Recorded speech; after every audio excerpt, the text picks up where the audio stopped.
Unmuted. Adrian N. Breitfelder, City Clerk, you are hereby directed to call a regular session of the City Council to be held on Tuesday, July 5th, 2022 at 6:30 p.m. in the historic Federal Building for the purpose of conducting such business that may properly come before the City Council. Thank you. Good evening, and welcome to a regular session of the Dubuque City Council for July 5th, 2022. As a reminder to our participants, you can provide in-person input or virtual audio and written input during the sections of the agenda where public input is accepted. Input options during the live meeting include: in-person attendees may approach the podium when the mayor asks if there is any public input on the item they would like to speak to.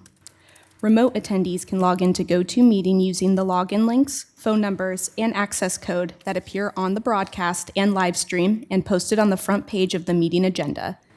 This option includes audio input and written chat input. If you are participating via computer, indicate which item you would like to speak to in the chat function, or note that you would like to speak during the appropriate section. If you are participating via phone, indicate which item you would like to speak to when phone lines are unmuted. All phone lines will be unmuted during the consent agenda, public hearings, and public input periods, and city staff will determine the speaking order of the participants. All comments, whether in person or virtual, must be accompanied by a name and address.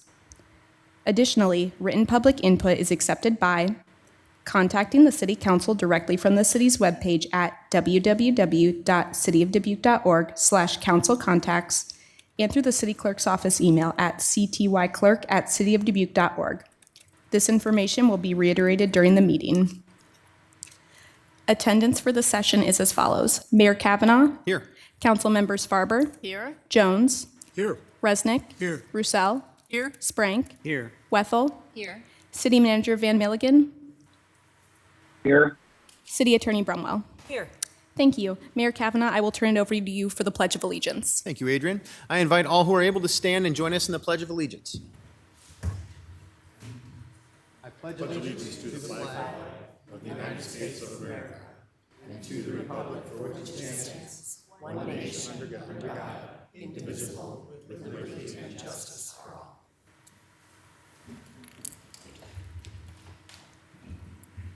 Our first presentation this evening is the COVID-19 update.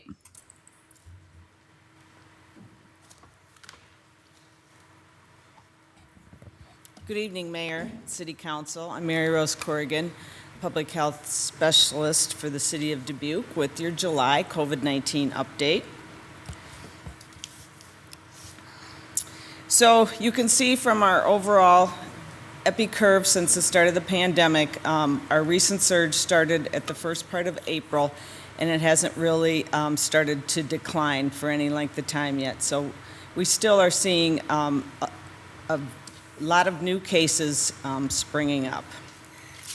And that's mostly due to the Omicron variant and subvariants. So in our most recent weekly report, we had 172 cases reported via healthcare providers.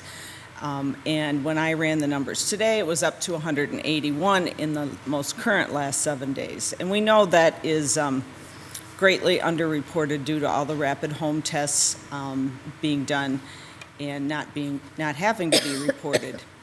I want to stress that those tests are really good tools for people to use to determine if they're infectious or infected, but they do hinder our ability to really track what's going on. So we use these numbers as kind of a sentinel indicator of a bigger picture.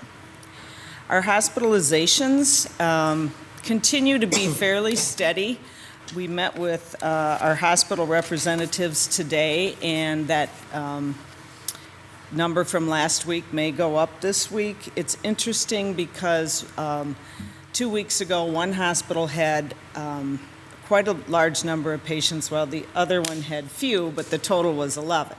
And then today we saw that flip-flop. So the total's staying about the same, but at some point, some hospitals have up to 9 or 10 patients once again, and those are numbers they haven't really seen since February. So the CDC community level for Dubuque County is medium. We've been there for the past couple weeks. It has fluctuated a little bit, but mostly staying at that medium level, meaning you need to use precautions when you're in crowded conditions or public spaces for lengths of time. And if you've had exposures, these levels are pretty much calculated by our hospitalization rates, which, as I said, continue to remain low. I would like to add that in Dubuque County, we haven't had a death since the end of May, reported since the end of May, although I think it's important to remember that in the U.S., in the last 7 days, there was 2,069 deaths, with 9 occurring in Iowa. So overall, that's still a significant amount of deaths, roughly every 7 days. So here's the look at how our Omicron variant is faring. And in June, it was 100% of the sub-variants, BA 2.1, BA2, and BA5. BA5 is one of the sub-variants that first surfaced in South Africa. And it's most cases are reporting mild illness, cold-like symptoms, which makes it even tougher for people to know if or when they need to test or if they're contagious. So that's kind of adding to the complexity. We, as in other places around the world, BA5 and BA4, which we haven't sequenced that variant yet here in Dubuque County, may start to overtake the other subvariants that are occurring, which I know that sounds complicated, but the more transmission we have, the more variants we get. The good news, in the last couple weeks, the CDC and FDA approved vaccinations for children 6 months of age through 4 years. So that means that all children 6 months of age, through 17 years old or up to adulthood are eligible for vaccinations and boosters. This is just an example of the different vaccines and how many doses you need for a primary series, those kinds of things. The J&J vaccine has not been approved for children. And one of the things we're going to stress in the next few weeks is educating child care providers and families and parents about the importance of vaccination for young children. And although the rate of severe illness and vaccination in children is lower than adults, it's really not an equal comparison because kids just don't get sick or hospitalized or die at the same rate as older adults.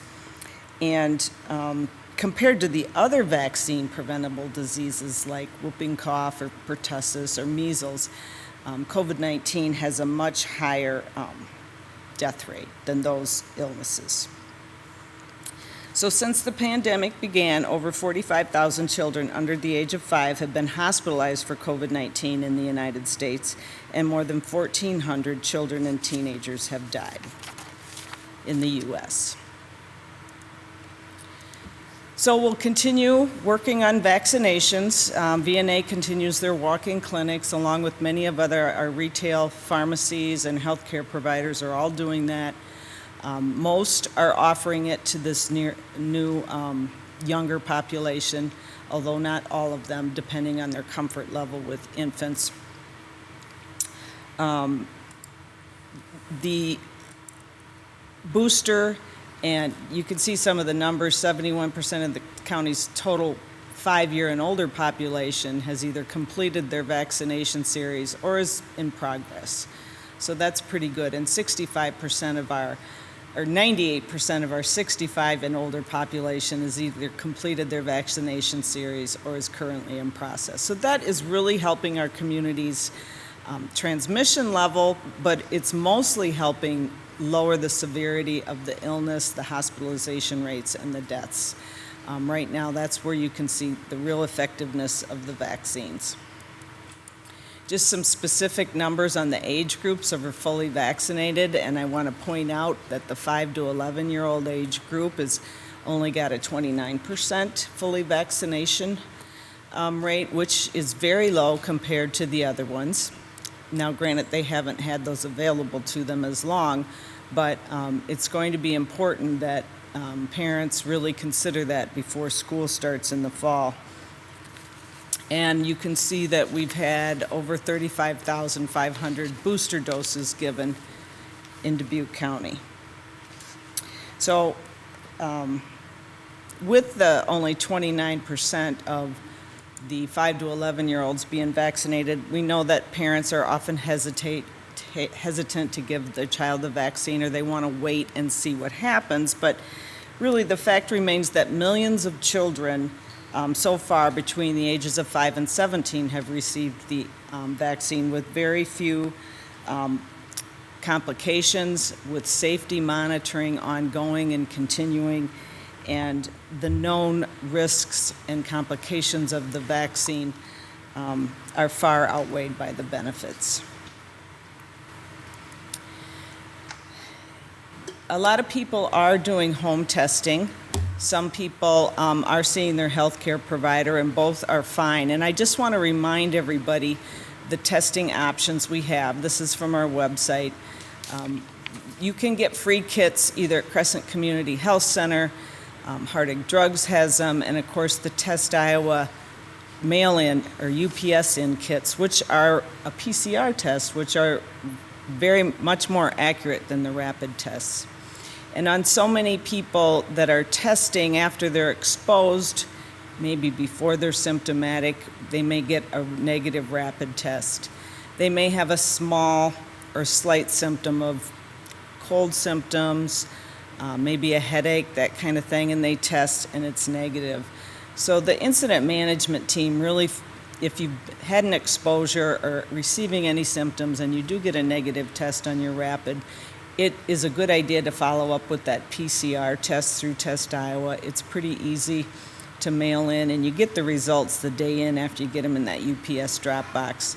They're available at the VNA office, County Health Department. Our healthcare providers have them, and you can go to testiowa.org and have them sent to you so you have some available.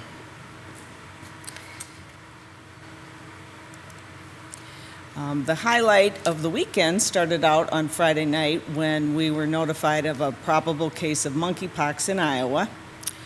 This is the first one reported, and it's being confirmed through additional testing at CDC. So I gave a brief overview last month, and cases are increasing. They're up to 5,700 internationally, with 460 cases in the U.S. It's not spread easily between people unless you have very close contact with infectious rash scabs or body fluids, or during close contact with respiratory secretions and intimate physical contact. So the healthcare providers are kind of all on alert, know what they need to do and how to test for this if they see it. And I mean, that's probably why we have a probable case. We had a healthcare provider in north central Iowa that saw the symptoms, got it tested, and at the state health department. They will be doing contact tracing on that person, and they did do international travel. So that's what I have for you this month, and happy to answer any questions. For August, I'll be doing the report the second meeting because I'll be at a conference during the first meeting. I was hoping you were going to say vacation, but a conference is nice too. All right. Questions for Mary Rose? None. Mary Rose, how close are we to the point where the CDC in the United States or the World Health Organization says that this is endemic? I mean, COVID-19 specifically, I mean, when do we get to that point? Can you remind us about that? Right. Well, pandemic means ongoing worldwide spread, and we're definitely still having that. And in my mind, it seems like every time we get close to making a shift in that definition or changing it to endemic, some subvariant or variant pops up and starts increasing the cases again. And so we're really watching, or the World Health Organization, CDC, are really watching this BA4 and BA5, calling for these subvariants and variants to be put in vaccinations to be given out this fall, hopefully. So I don't know. I think one thing we can say is the pandemic is more manageable at this point because there's so many things we know testing treatment. We're more confident on isolation and quarantine. The vaccines are having an effect on illness and death. So that is making it more manageable, not to mention we're not changing guidance every single day.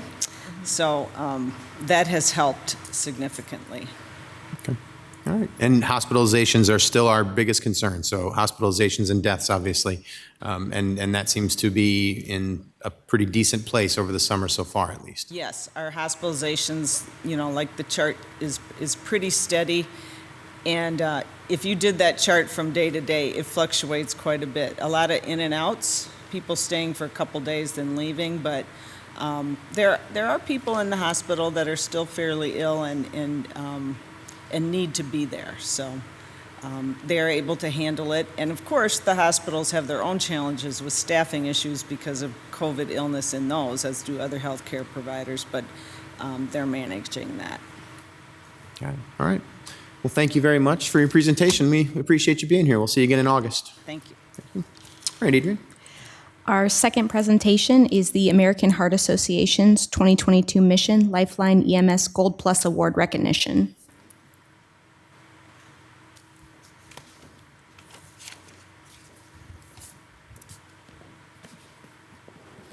Good evening, Mayor and Council. Amy Scheller, Dubuque Fire Chief. It is an honor to always be able to report positive things that the fire department has accomplished in this one. While it is my first report, it's not the first time the fire department has achieved this. This is the Mission Lifeline Gold Award, and EMS Supervisor Jenke is going to report on the details, but I wanted to give just a little bit of context. So a couple people have asked me what has impressed me by the city of Dubuque and the Dubuque Fire Department, and this is one of them. This department is made of members who are professional, who are highly trained, who are visionary, and look for things like this to improve the services to the citizens of Dubuque. So I just wanted to say thank you for the support. It does mean a lot. These members are trained highly. They have always been trained highly. EMS is a large percentage of what we do, and so I'm going to turn it over to Sam to give you a little bit of information on it. Thank you. Good evening, Council, Mayor. It's my privilege to be here tonight. Sam Janicki, EMS Supervisor with Dubuque Fire Department. Just going to kind of give you a little bit of an overview of what the award is that we received. So each year, more than 250,000 people experience a type of heart attack known as an ST elevation myocardial infarction, also known as STEMI for short, caused by a blockage of blood flow to the heart that requires timely treatment. To prevent death, it is critical to restore blood flow as quickly as possible by either mechanically opening the blocked vessel or using clot-busting medication. Mission Lifeline is the American Heart Association's national initiative to advance the system of care for patients with high-risk, time-sensitive disease states such as severe heart attacks. The program helps reduce barriers to prompt treatment for heart attacks, starting from when 911 is called, to EMS transport, and continuing through hospital treatment and discharge. Optimal care for heart attack patients takes coordination between the individual hospital, EMS, and healthcare systems. The Mission Lifeline Achievement Award, which it's our fourth year getting the gold status, is earned by agencies that demonstrate a commitment to treating patients according to the most up-to-date research-based practices as outlined by the American Heart Association. So on behalf of the Dubuque Fire Department, it is an honor to be recognized by the American Heart Association for our dedication to providing optimal care for heart attack patients. The Mission Lifeline program puts proven knowledge and guidelines to work on a daily basis so patients have the best possible chance of survival. And I don't believe he was able to make it this evening, but we did have a citizen that gave us permission to use his story. So Leon, a local resident, activated the 911 system at 3 a.m. on June 16th, so just a couple weeks ago, with a complaint of chest pain. Upon arrival of the crews, it was determined that Leon was experiencing a STEMI. Crews were able to capture cardiac data and transmit it to the hospital from inside Leon's home so they could activate the cath lab and call in the cardiologist at 3 in the morning. During the ride to the hospital, Leon did go into full cardiac arrest and chest compressions had to be initiated. And thankfully, due to the quick actions of crew members with Leon and the hard work of staff at the receiving hospital, Leon is alive and was able to stop by the station this past week and visit and talk with crews that provided that care to him. So that's one example of lives that are impacted by the dedication of crews that are in the field. So thank you. Well, thank you so much for being here, and congratulations on this award once again this year. And congratulations for just the work that you do. You continually make us proud in the city of Dubuque with the things that you do, and stories like that are a perfect example. So I'd love to give you a hand for this award, so thank you very much.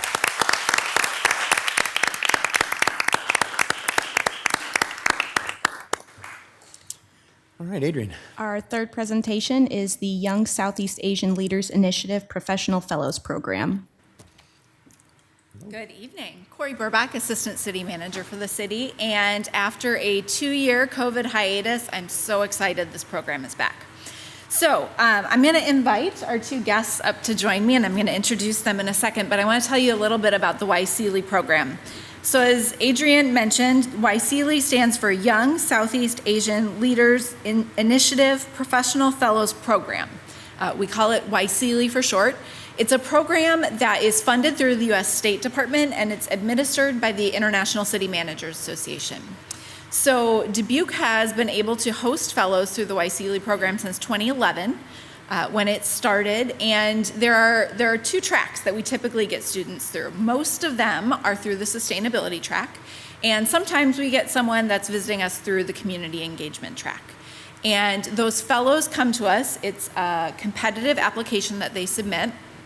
They're young leaders from both government and other sectors from across Southeast Asia who come to the United States for 6 weeks to learn about their field, to learn from communities across the United States that volunteer to host them like we do in Dubuque.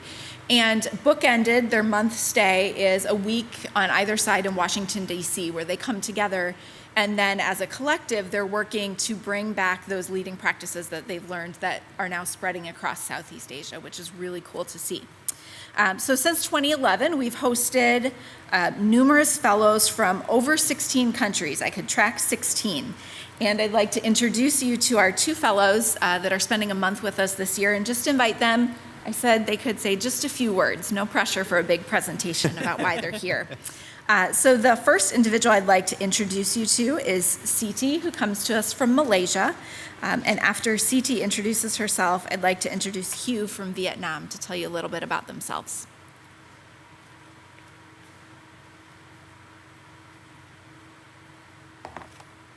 Okay, good evening for City Council and everyone. First of all, I want to thank you, especially to Corey and also the City of Dubuque for the best effort to accommodate my fellowship and to provide this wonderful engagement opportunity and for enhancing my professional experience. My name is Siti Hajar. You guys can call me Siti. I'm from Malaysia. Currently, I'm working as a research officer at Chair for Sustainability, National University of Malaysia. I'm working on 3 main areas related with climate change resilience, such as climate change adaptation and climate change mitigation. The second is on smart circular solution that's involved with something like zero waste practices in especially in palm oil technology, because our country, Malaysia, is the second largest production of palm oil production. And the third one in smart partnership that involved with to engage with all the community, especially in sustainability initiative in our country. And I'm happy to learn with the City of Dubuque, with all the effort that the City of Dubuque make to propagate the model of propagation of Sustainable Development Goals initiative, especially involving with all the stakeholders, with grassroots and all the communities, and how the local government set the policy and the direction, and also include all the communities with their opinions and their and their involvement in all the projects that related with sustainability in the city of Dubuque. Okay, that's all from me. Okay.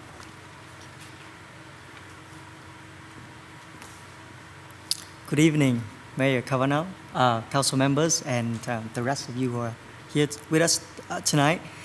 I feel very privileged to be here today and present myself before you and the city of Dubuque. I know that this is such a big honor for me and the other fellows who come from Southeast Asia nations to come to United States and specifically to Dubuque to learn about how United States of America and the city in particular are addressing climate change and disaster risks and environmental protection. So Vietnam is one of the most vulnerable to climate change countries in Southeast Asia and in the world. And it is projected that 50 million people in Vietnam will be exposed to climate change risks in the coming years. So being here today, spending the time in Dubuque, learning about all the collaborative efforts that the city and other organizations have been doing to address climate change is such an eye-opening experience for me. And the most rewarding thing about this program is that I'm already thinking about how I can connect with other players, other leaders in Southeast Asia, across the region to do something together, to look at the problems from a more systemic view and learn and apply what I've learned here in Dubuque, which is all about collaboration, which is all about working together across sectors to, to strive for a common goal. So once again, I would like to say words of appreciation to the city of Dubuque for giving us this opportunity to learn, to meet all the beautiful, amazing, and warm people of Dubuque and the United States of America. So thank you, and I can't wait to come here one more time to do my postgraduate degree in United States of America on sustainability. Thank you. So I just want to say that they came up here and told you what they wanted to learn in Dubuque, but we learn as much from them when they're here as they do from us. And from time to time, I'm asked about the time commitment, and it is a big time commitment to host fellows for a month. But whether it's our staff or members of neighborhood associations or members from our colleges who get to sit down and maybe only have coffee with them and spend an hour talking about what sustainability and resilience looks like in their countries and what community engagement looks like. CT and I said, well, we don't have palm oil industries in Dubuque, but as we started to talk about what agriculture looked like and the challenges that we had, they're the same. So I just want to say that I'm very grateful for our guests for sharing their expertise with us too, and it's a really great program, so thank you for continuing to support it. Well, Corey, thank you so much for the presentation tonight. And Hugh and CT, I see you back there behind the computer too. Thank you so much for being here and for not just here, because I know you're here to learn for yourself and your home countries and the work that you do there, but then also, as Corey mentioned, to teach us and be able to work together and collaborate in that way. I know I thoroughly enjoyed our time together last week when we were able to sit and learn from each other a little bit. So thank you very much for that. And I hope you enjoy the rest of your time here in Dubuque. All right. Thank you so much for being here. Right. Adrian. Our fourth presentation is the Employee Spirit Awards recognition, and the city manager has mentioned he would like to make some introductory remarks. All right. Oh, thank you, Adrian. Go ahead, Is it Mike. okay, Mayor Kavanaugh? Yeah, go for it. Oh, thank you so much. Thanks. Well, Thursday, June 23rd was a special day for us. We held our first employee appreciation luncheon in 3 years because of COVID, of course. And I especially want to thank Employee Appreciation Committee Chair Jenny Mestrich of the City Attorney's Office, who chaired the committee and organized the event. We were able to show our appreciation for all of our employees at this event. And I want to thank Mayor Kavanaugh, you and the City Council members who were able to attend and to show their personal appreciation to our employees. I think these are some pretty spectacular numbers there were 81 Spirit Award nominations received, recognizing over 100 employees. And you need to know these nominations are actually submitted by their fellow employees. And of course, we're especially proud of the winners, and Corey are going to introduce those to you tonight. So thank you, Corey. Thank you, Mike. So you all set the direction for us as city staff every day, and you tell us the what that we use as our guidepost when we show up to work every day. We at the city use the Spirit statement to define the how. That's how we talk about it in the employee orientation. This is the how we do our job. So Spirit is an acronym that was created by city staff some time ago. We haven't quite nailed down a date, but it was developed by city staff, and this is what Spirit stands for. So the S stands for service. We are responsive to the community. P stands for people. We care. I stands for integrity. We're honest. R stands for responsibility. We are accountable. R stands for responsibility. We are accountable. I stands for innovation. We look for better ways to do things. And T stands for teamwork. We work together. So I would argue that city staff show up every day and embody those principles in all we do. But we wanted to find a way to recognize staff who go above and beyond. And so the Spirit Awards were created in 2019 by a subcommittee of the Employee Appreciation Committee to recognize, as Mike said, our coworkers who went above and beyond. So as Mike has done, but she's here in the chamber, so I'm going to do it again. I want to recognize Jenny Messerich in the back corner, who is our Employee Appreciation Committee chair from the legal department, and thank her for all the work that went into the awards. And then I'm going to tell you about this year's winners, and I'm going to ask, many of them are here tonight, if they would come up so you all can be recognized as I tell the council about them. And I will mention that attached to the agenda tonight was the nomination that each coworker wrote about one of these individuals, and I would really encourage you, if you're looking for a little bit of hope in your day, to read those nominations, because they're pretty great. So, receiving the Service Award, and we call it the Consider It Done Award, I'll invite Sam Janicki to come back up to the podium from the fire department and join me.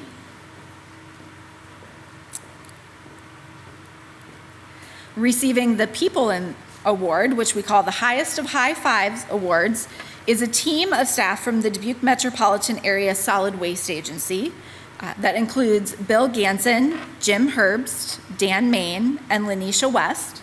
And unfortunately, none of that team could be here this evening, so if you see them out in the community, please recognize them. The first I for integrity is the Constant Contributor Award, and that award goes to Kelly Larson from the Human Resources Department. And Kelly is also not here this evening, so please, when you see her, congratulate her. R stands for responsibility, and this is the MacGyver Award. This is a fun one, and that goes to John Liphart from the Engineering Department. John, if you'd come on up. The second I stands for innovation. This is the Big Bang Award, and it goes to Ariel Swift from Public Works. Come on up. And then T stands for teamwork, and this is the Cloud9 Collaborator Award. And this award goes to Temwa Beery of the Office of Shared Prosperity and Neighborhood Support, and his supporting team, looks like. Thanks, Temwa.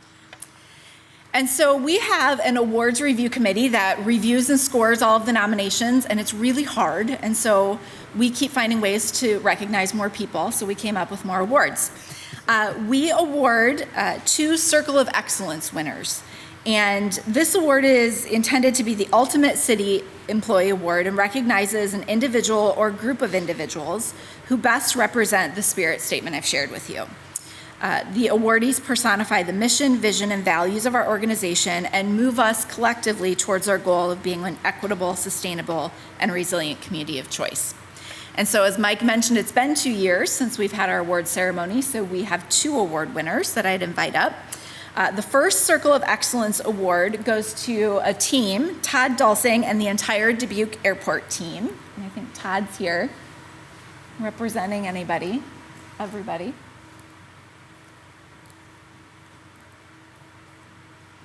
And our second Circle of Excellence Award winner this year is Kristen Dietz from the Leisure Services Department.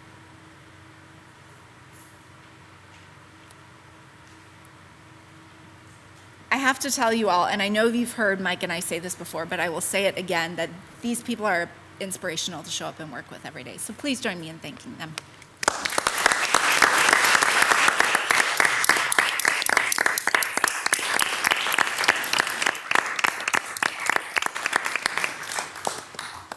Well, thank you so much for being here. I know you've already worked a very long day because that's what you do, and you're here again to be recognized. We really thank you for that. I'll tag along because I've said this a lot of times, and I absolutely mean it. I've had the fortune to have a number of different jobs in my career, but I have never, and there have been some good ones, I want to point that out, but I've never worked with an organization that is as professional as the City of Dubuque. And that's the absolute truth.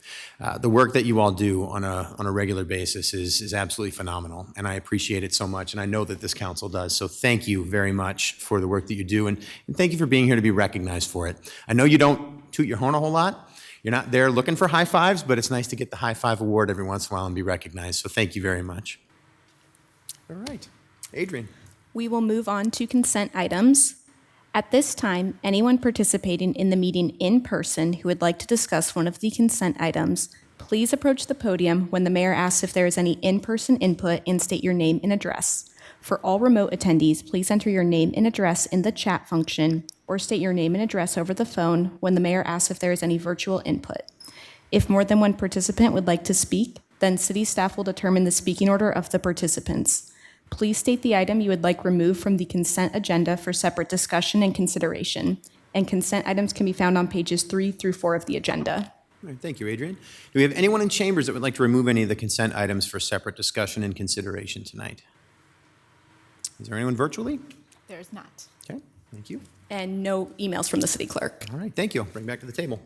Mr. Mayor, Mr. Resnick. I move to receive and file the documents, adopt the resolutions, and deal with the consent items as recommended. Second by Farber. Motion and a second. Adrian, would you call the roll, please? Roussel. Aye. Sprank. Aye. Jones. Aye. Wethel. Aye. Resnick. Aye. Kavanaugh. Aye. Farber. Aye. Passes 7-0. We will move on to items set for public hearing, and there are two. First is resolution setting a public hearing on a proposed development agreement by and among the City of Dubuque, Iowa, Green Industrial Properties, LLC, Innovation Properties, LLC, and Green Industrial Supply, Inc. And second is sale of city-owned property at 917 Garfield Avenue, both for July 18th, 2022. Mr. Mayor, Mr. Resnick. I move to receive and file and adopt the resolutions and set the public hearing for July 18th, 2022. Second by Roussel. Motion by Resnick, second by Roussel. Adrian, would you call the roll, please? Roussel. Aye. Sprank. Jones. Wethel. Resnick. Aye. Kavanaugh. Aye. Farber. Aye. Motion passes 7-0. We will move on to boards and commissions. We have applicant review for the Investment Oversight Advisory Commission and the Resilient Community Advisory Commission, and appointments for the Zoning Advisory Commission. All right, thank you, Adrian. So our first opening for review is on the Investment Oversight Advisory Commission. It's 1 3-year term through July 1st, 2025. We have one applicant. Is there anyone here to address us regarding this application this evening? Anyone virtually? There's not. Okay. No emails received. All right, thank you. And the second is for the Resilient Community Advisory Commission, 1 3-year term through July 1st, 2025, and one applicant. Anyone here or virtually to speak to this application? No? Okay. All right. Moving on then to our boards and commissions appointment. We have a Zoning Advisory Commission. There are 2 3-year terms through July 1st, 2025. It appears we have 2 applicants, so I will entertain a motion, please. Mr. Mayor, Mr. Jones. I move that we reappoint Matthew Mulligan and Patrick Norton to 3-year terms on the Zoning Advisory Commission through July 1st, 2025. Second by Sprank. Motion by Jones, second by Sprank. Adrian, would you call the roll, please? Roussel. Aye. Sprank. Aye. Jones. Aye. Wethel. Aye. Resnick. Aye. Kavanaugh. Farber. Motion passes 7-0. Patrick Norton and Matthew Mulligan are both appointed to 2 3-year terms on the Zoning Advisory Commission. We will move on to public hearings. At this time, anyone participating in the meeting in person who would like to discuss one of the public hearing items, please plan to approach the podium when the mayor asks if there is any in-person input for the public hearing you would like to speak to. For all remote attendees, please enter your name and address in the chat function and state your question. or state your name and address over the phone when the mayor asks if there is any virtual input for the public hearing you would like to speak to. If more than one participant would like to speak, then city staff will determine the speaking order of the participants. Our first public hearing is West 32nd Street / Northwest Arterial, Switch Homes, Mozena Farms, rezoning from Ag to R1 with conditions. Mr. Mayor, Mr. Jones. I move to receive and file the communications and further move that the requirement that a proposed ordinance be considered and voted on for passage in 2 council meetings prior to the meeting of which it is to be finally passed be suspended. Second by Roussel. Got a motion by Jones and a second by Roussel. Wally, please. Let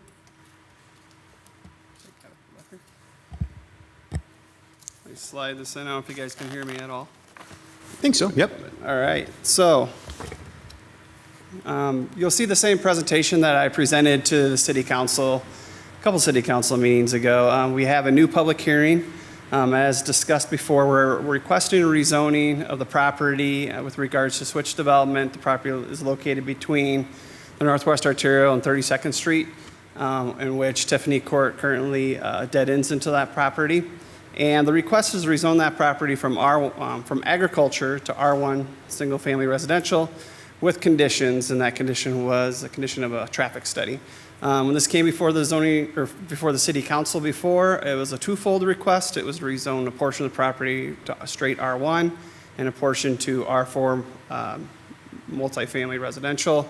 The council determined to split those into 2 separate motions, and at the last city council meeting, they approved the portion of the property to be rezoned to R4. And so what's before you is the public hearing to rezone the property with a condition. And the reason why we have to go through another public hearing is that the actual developer, property owner, has to agree to those conditions prior to a public hearing. They have to agree to that in writing, and that information has been provided to the developer, and that is included in your packet of information, a signed document. So I know a majority of you have seen this presentation before. Mr. Jones, you were not present when I gave that presentation. I was watching, though. You were watching. I'm going to go through it briefly to kind of go over just to rehash everything, because this is a entire new public hearing. So information that gets presented to you is information you need to take consideration in addition to the documentation. So I apologize. You have to listen to me again for a while. So. What you see before here is the area to be rezoned minus these 2 little bump outs located down below along 32nd Street. Those 2 areas were rezoned to R4 multifamily residential. And with regards to the location, as I mentioned before, it's an irregular shaped property located between the Northwest Arterial and 32nd Street. We have Tiffany Court over to the left that extends into the property. It's approximately 80 acres. And it's primarily ag land composed of row crops and timber, quite a few cedar trees, which indicate quite a bit of rock on the property. So this is the rezoning exhibit. Actually, let me just make this a little bit bigger for you. There you go. This is the rezoning exhibit that was included in the packet. As mentioned, that area in blue has already been rezoned to R4. So what we're discussing tonight is the area located in red. You'll notice there's a gap located off to the side, separated that for that parcel. That property is already located, or is already rezoned to R1. Straight R1, there is no conditions on that portion of the property. And the next document that we're looking at is a conceptual plan of the proposed residential single-family development at that location. I just need to reiterate, and I think I mentioned this several times, that this is a concept plan. What you see before you here is just a design, a layout of what's being proposed.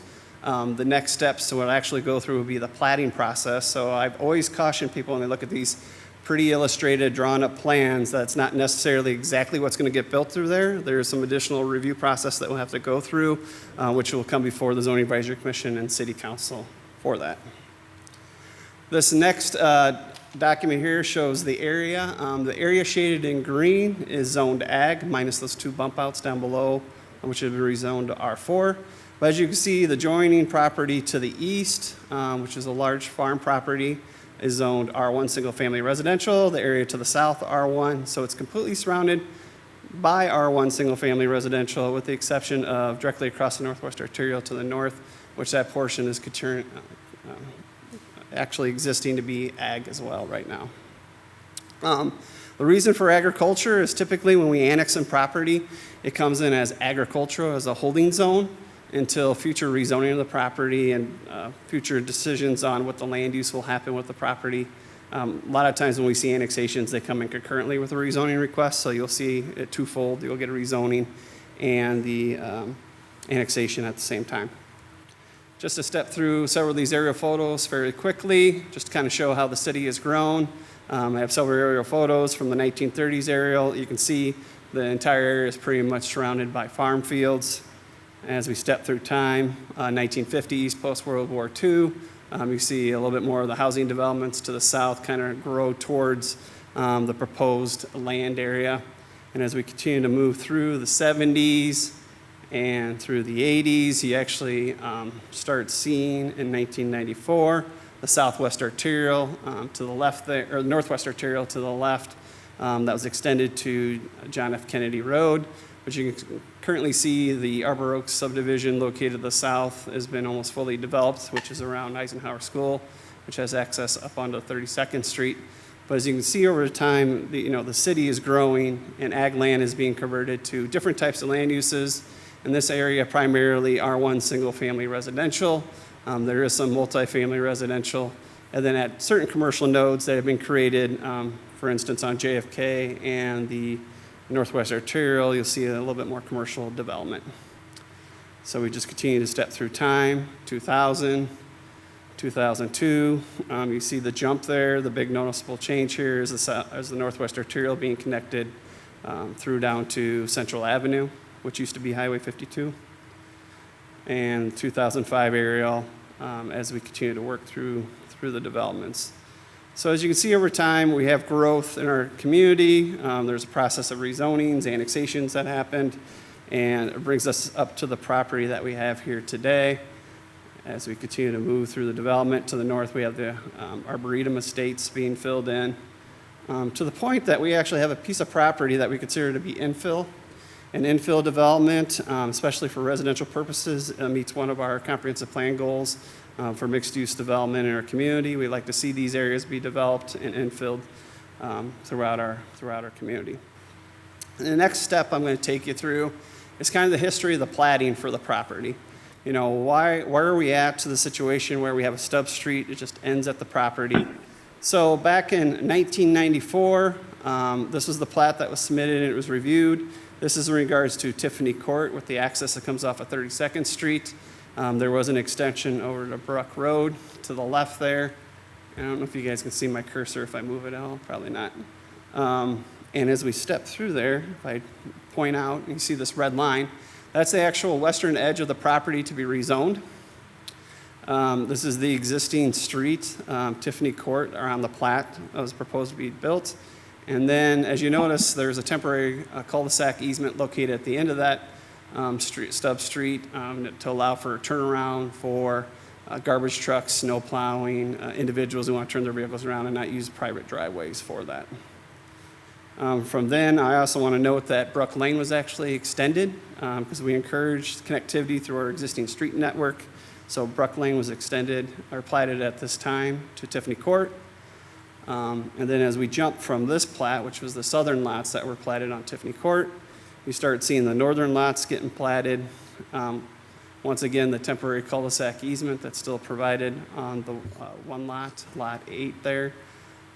The lot to the north there, lot 2 of 8, was subdivided off and donated to the city, which then eventually was subdivided in the future as we continue to step through these plats that are all been reviewed through the Zoning Advisory Commission and approved by the City Council and recorded. That temporary cul-de-sac easement continues to remain all the way to 2002. And then in the future, those lots behind are subdivided and they're actually part of the property owners that are located north of Tiffany Court. In addition to, we have the Northwest Arterial that was platted and dedicated to the north of this area, hence making these lots to the north kind of landlocked in the fact that with access to the Northwest Arterial and joining to the properties to the south that have access to Tiffany Court. Once again, the temporary cul-de-sac has remained there. This is an aerial photo. It's a pictometry type program that we have. This is from 2020, just to kind of show you the existing area of the street network that goes up into the property that's tied there. The street is currently a 50-foot right-of-way with a 31-foot street width from curb to curb. That allows two-way traffic and parking on the street. This is a view looking down Tiffany Court from the bend as you come up around the hill looking towards the east. And then at the end of Tiffany Court, this is the area where you can see a fire hydrant off to the left, where we extend water and sewer for future connectivity for development to the east. But then there is a kind of a milled asphalt kind of turnaround area temporarily on the adjoining property in order to allow access to turn around. So as we develop properties in the future, and we look at preliminary plats, we don't look at plats where we just have a bunch of cul-de-sacs or courts that are developed that don't provide connectivity.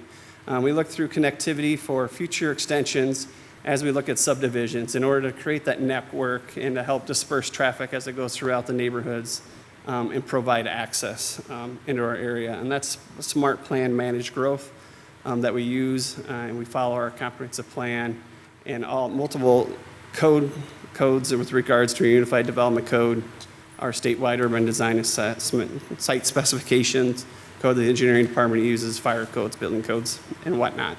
So what you're seeing before you here, I know it's a little bit repeat here, but the areas that have been identified are circled in red. Our future connectivity areas where existing stub streets will remain, and then we have some of the green circles where those stub streets have actually been extended for the future development throughout the subdivisions. Providing this concept plan again, like I want to note again that this is a concept, it's not a preliminary plat. This concept plan does show access down to 32nd Street.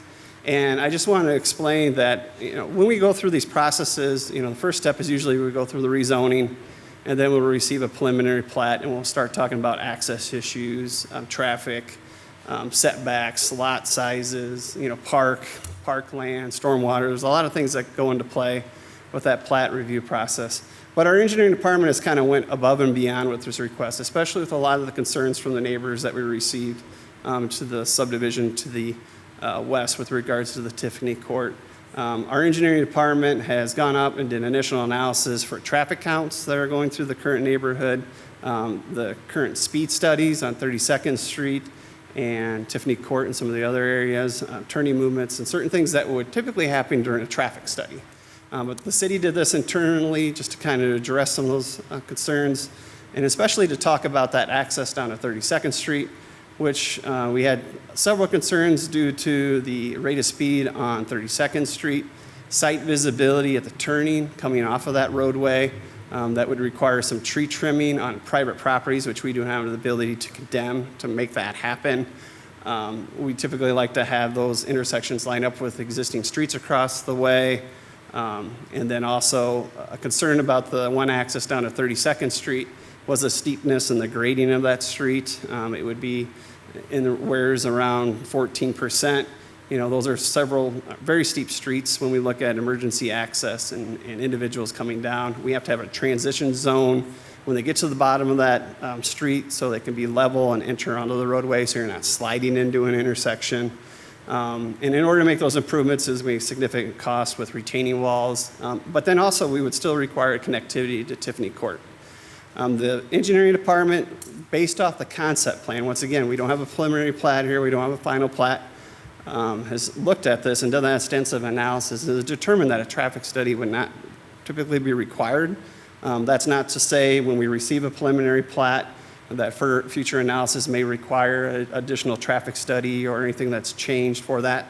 They did indicate with that right-in, right-out access on the Northwest Arterial that there would be some traffic analysis that would have to get involved with that, with an addition of a turning lane, distances and everything with regards to access coming into the north. But based on just the current layout design with access just coming off of Tiffany Court and then access with the right in, right out access, right in, right out onto the Northwest Arterial, that meets our code requirements for the Unified Development Code and meets our requirements for emergency access for our police and fire to be able to respond to calls for service. But I also want to point out that you see these stub streets as we look to the east, and that's the one thing we talk about, future connectivity.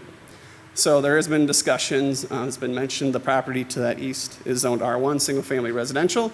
That property could be developed into an additional subdivision, and we will look at connectivity to those streets extending through that, quite possibly connecting to Olympic Heights Road. I know at the last meeting I made a comment with regards to what would be kind of similar to this subdivision when we talked about Timber subdivision. That's a very long roadway connection that takes you from Manson Road to North Cascade Road.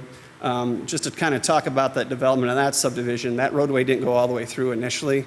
It went through halfway through the development, and all that traffic was carried down Creekwood Drive, down to Manson Road. And then as the area was developed and future connectivity happened, that roadway was extended all the way over to North Cascade Road for that connectivity. In regards to over 200 homes located on that property in order to help disperse the traffic movements throughout that area. Some additional things I want to kind of mention here. Included in your packet, there were some discussions about what's the possibility of putting a roundabout out on the Northwest Arterial. Including in your packet, the engineering department has done an analysis and provided you a memo with regards to costs associated with that. That can run anywhere with regards to $2.5 to $3 million. That doesn't necessarily take in all costs, especially with some of the grading and some of the grades that would have to come up to that roundabout as we come up the Northwest Arterial for access to that. And then I also just want to kind of talk about the normal process when we go through this. So normally we'll get a rezoning, we'll go through that process. Then we receive a preliminary plat. That preliminary plat comes to the planning department. We distribute that preliminary plat to our development review team, which is made up of the engineering, planning, building, fire, and water departments. That's a code review. We're reviewing that plat to make sure it's in compliance with all the codes that are associated with those various departments. Traffic is included in one of those. And at that point, when they're analyzing the preliminary plat, the engineering department will look at it. What's the use of the property? What's the trip generation that could be generated off of the development? And make a determination whether or not a traffic study would be required at that time. If it is, then we require the developer to provide that traffic study. And if it's not, then we continue to the next step, which would be bringing it to the Zoning Advisory Commission for their review. They would review it and make a recommendation. The preliminary plat typically goes on to the city council as a consent item. There is no formal action with that. And the only time a formal action with a preliminary plat to the city council would involve private streets. So if it's just a public street layout, we provide that to you as a consent item. Where it really comes into review is when we get to the final platting process. And it's not just a final plat that we're reviewing, but that same development review team is reviewing improvement plans. And those improvement plans get really down to the nitty-gritty detail of how's the subdivision actually going to get built. That's street width, street grades, thickness of pavement, intersection, radiuses, stormwater, a whole bunch of other things, water mains, how the utilities are located through the site, sanitary sewer, how we're going to extend those utilities to the property line for future connectivity. So all that happens through that improvement plan process in the final plat. That goes to the development review team. Once everyone's reviewed all those and felt that they meet all the code requirements, if there is something that would need to be waived, that would come before the city council as part of that plat resolution.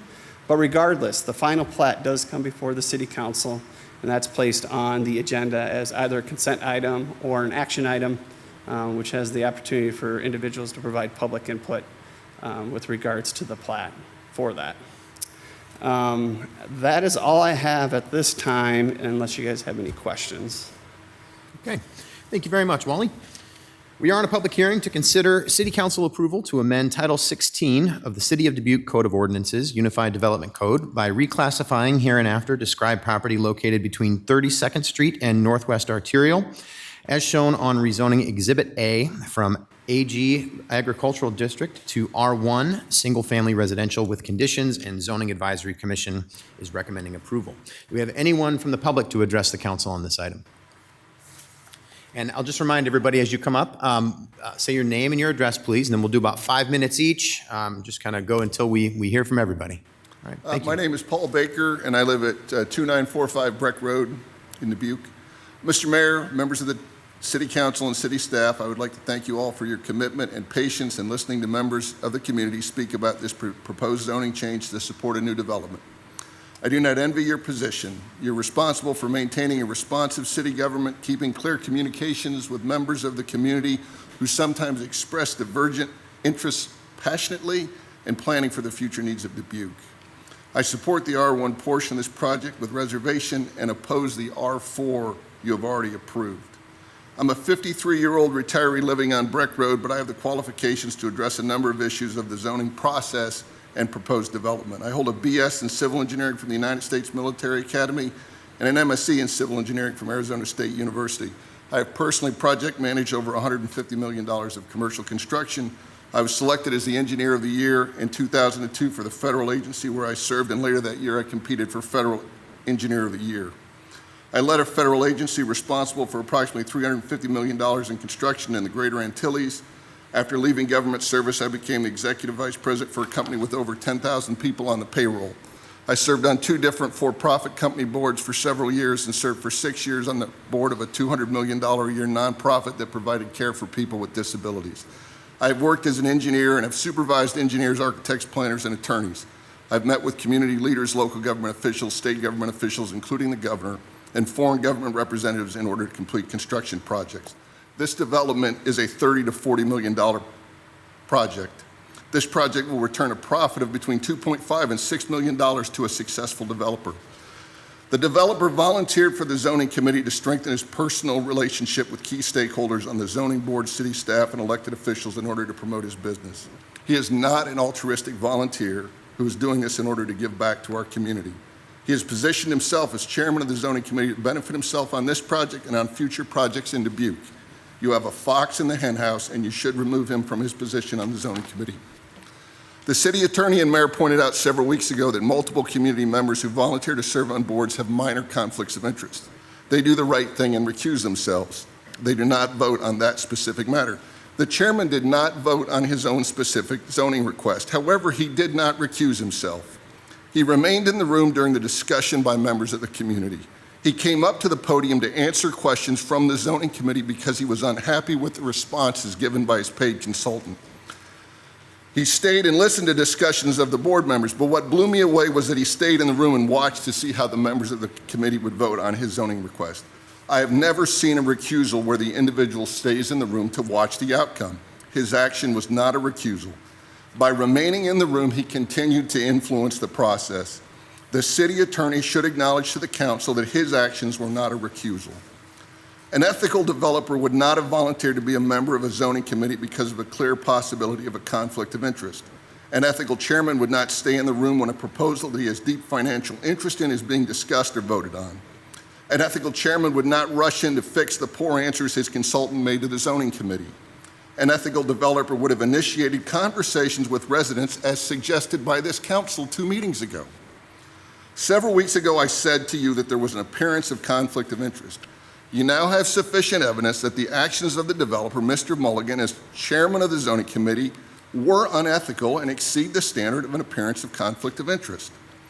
It is unethical to volunteer to serve as a chairman of a committee where you can profit between $2.5 and $6 million because of a decision your committee made.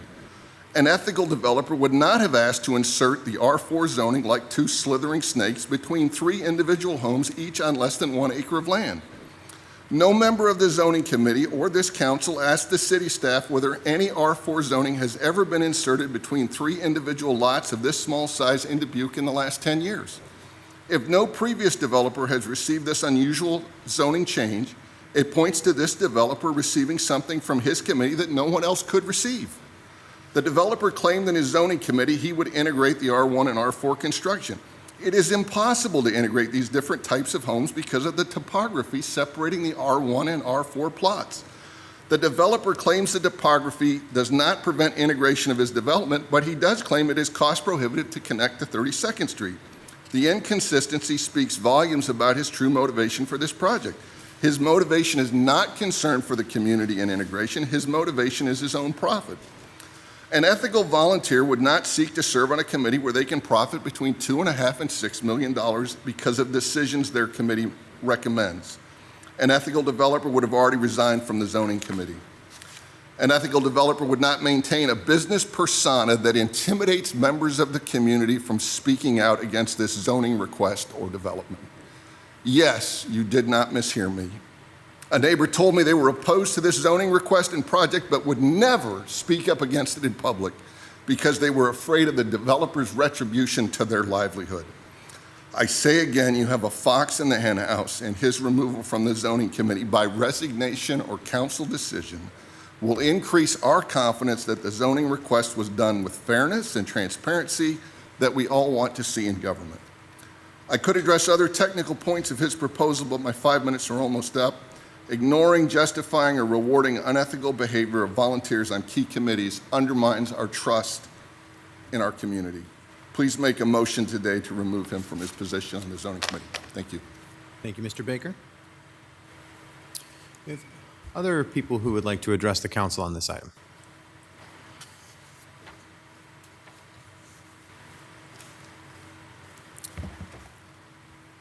May I? Yes. Only because I want to. My name is Eric Lucy. I have lived at 2736 Tiffany Court for nearly 30 years. I will stay on script. Okay. Honorable Mayor, City Council Manager, Planning Department. Last week you received a letter and packet of information for your review. I'm not going to read the entire letter or attachments tonight. What I am going to do is hit the highlights with a brief timeline and close with our proposed solutions. As a representative of 100-plus residents in the Tiffany Court, Bruick, and Blasen Roads, including a portion of West 32nd Street, we have stated all through this process that we are not opposing the Switch Homes development. Our primary concern is with the limited access that has been presented thus far and for the safety of the current and future residents of our community. On March 14th, some residents of Tiffany Court received a flyer for a meeting to be held on the evening of March 17th regarding the Switch Homes development. Knowing I would be out of town, I called the number listed on the flyer and spoke with the real estate agent, Steve Davis, who at that time described to me the homes being proposed, the price point, how additional access onto West 32nd Street, as well as the arterial, would be added to handle the additional traffic that 105 homes would create. There was no mention of a right-in, right-off for the arterial access. I told Steve at that time, hey, based on this information, you're not going to get any pushback from me, and I would doubt you'd get any pushback or very little from the other residents. It sounded like a nice community, and with the access that was originally described, I thought that would be sufficient. Well, I returned from out of town March 21st, and a few of the neighbors were outside discussing the details of the March 17th meeting that I was unable to attend. And to say the least, they're a little up in arms. The information that they received was a little bit different than the information that I had received, and that can happen, you know, from one individual to another. But the primary concern was the limited right-in, right-off, and that is if the arterial would be an option. And Tiffany Court would be the primary access because they were taking off the table the additional access to West 32nd. Well, that same weekend, we learned the owners of the Ehrlich Farm property, which is the one directly to the east, was also planning to eventually develop. It's approximately 100 acres, and it butts up against this one.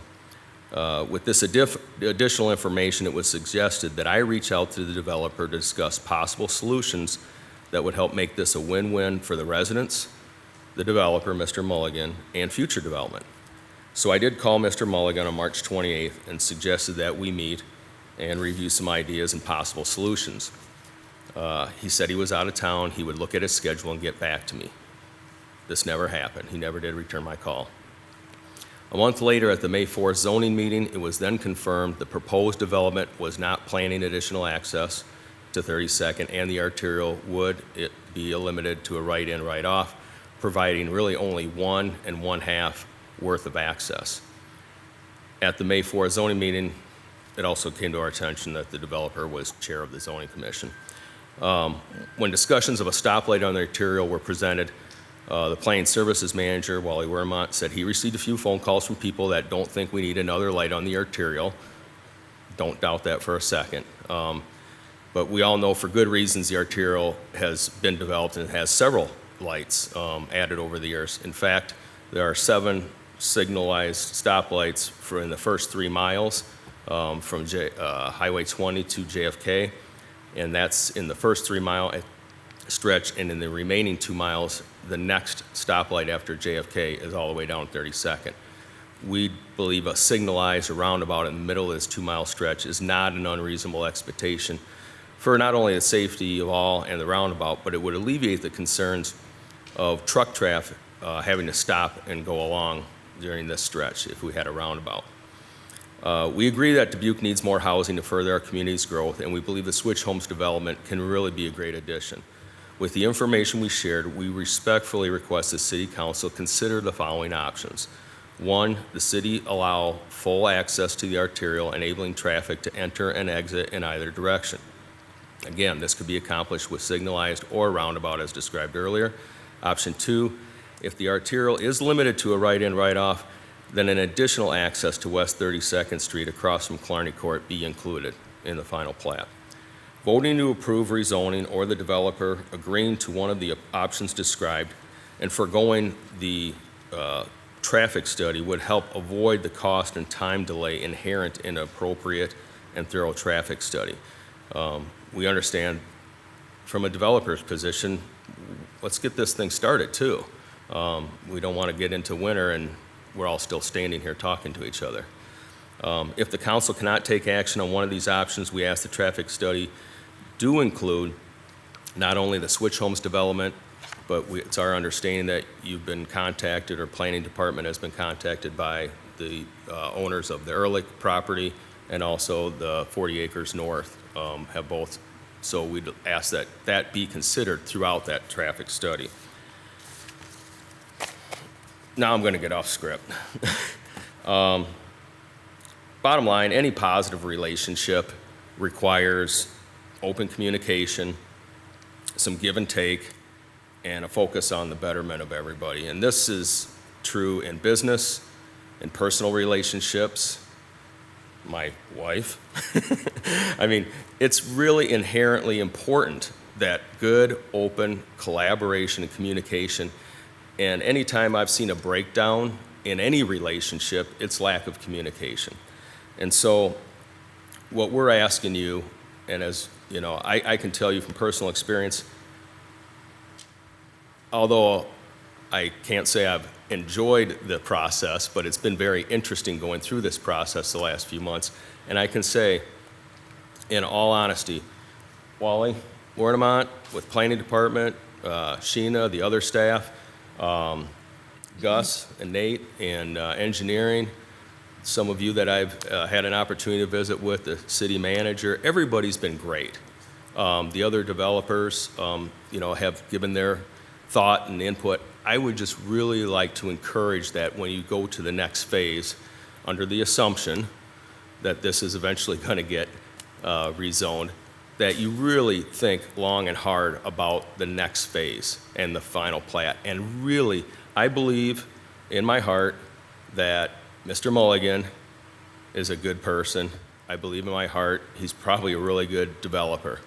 I would just like to see him come to the table with the other developers, with the city, with the planning and engineering department, and talk about a collaboration and what's in the best interest for everybody. I'm a firm believer if everybody has all the same information, most reasonable people come to similar conclusions. I believe we're dealing with reasonable people, smart people, educated people, and talented people, and we just ask that you take it to that level and work in the spirit that you described. I picked up on that. I'd like to use the I and the T at the end. Use innovation and teamwork during this next phase of the planning process. And then if we do that, let's transport ourselves into the future. Because if the city decides to approve the development without appropriate access, and I don't have to describe what it is, we all know what we're trying to say, and you do just the minimum, we're going to have a congested and unsafe traffic flow that puts the current future residents at risk. But if you look in the future, on the other hand, and you see with good communication and collaboration, the city increases the number of homes, new homes, to not just the 105 here, but the potentially 100, 150 that would happen beyond that, just in these three developments. And we'd have a beautiful neighborhood, and the developer would have a great reputation as doing a nice development and doing it in collaboration with the city, and trust that he would continue to do future developments. So with that, I will close and thank you for your time. Thank you, Mr. Lucy. Anyone else would like to address the council on this item, please?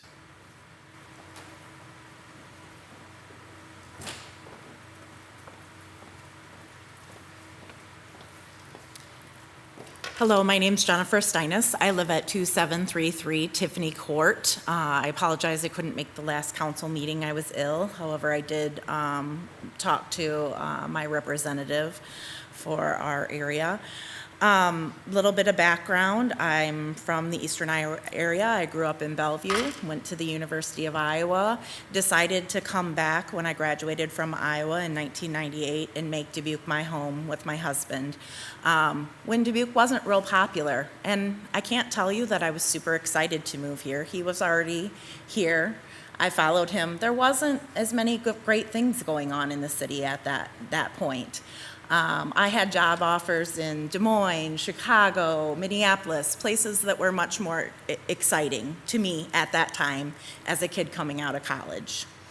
What I found here has been great growth, investment, have been able to raise our children in a safe neighborhood, have loved the Dubuque Community School District. I've been a professional since I graduated college. I've been on many boards, presidents of boards. I've given to my community. I'm on some foundations now in the school district. Have built a very good life here. We moved to Tiffany Court in 2008. However, I will tell you that lately I've had a different experience. I agree with Eric that communication is key, and I don't feel like I've had that in this process. I've been extremely disappointed. I haven't asked for much of my city, ever. I've given back to the city. I've, like I said, been a working professional. My husband coaches at senior high school, has worked, done safety there. Feel that we've really given back. But when this all went down, the developer again gave on Monday the notice of the meeting, and that was during spring break week. Number one, that reminds me, he's not from this area. He doesn't know that. Okay, probably a lot of people are gone, can't go to the meeting. And then at the meeting, it was completely different than what I had talked to the realtor about.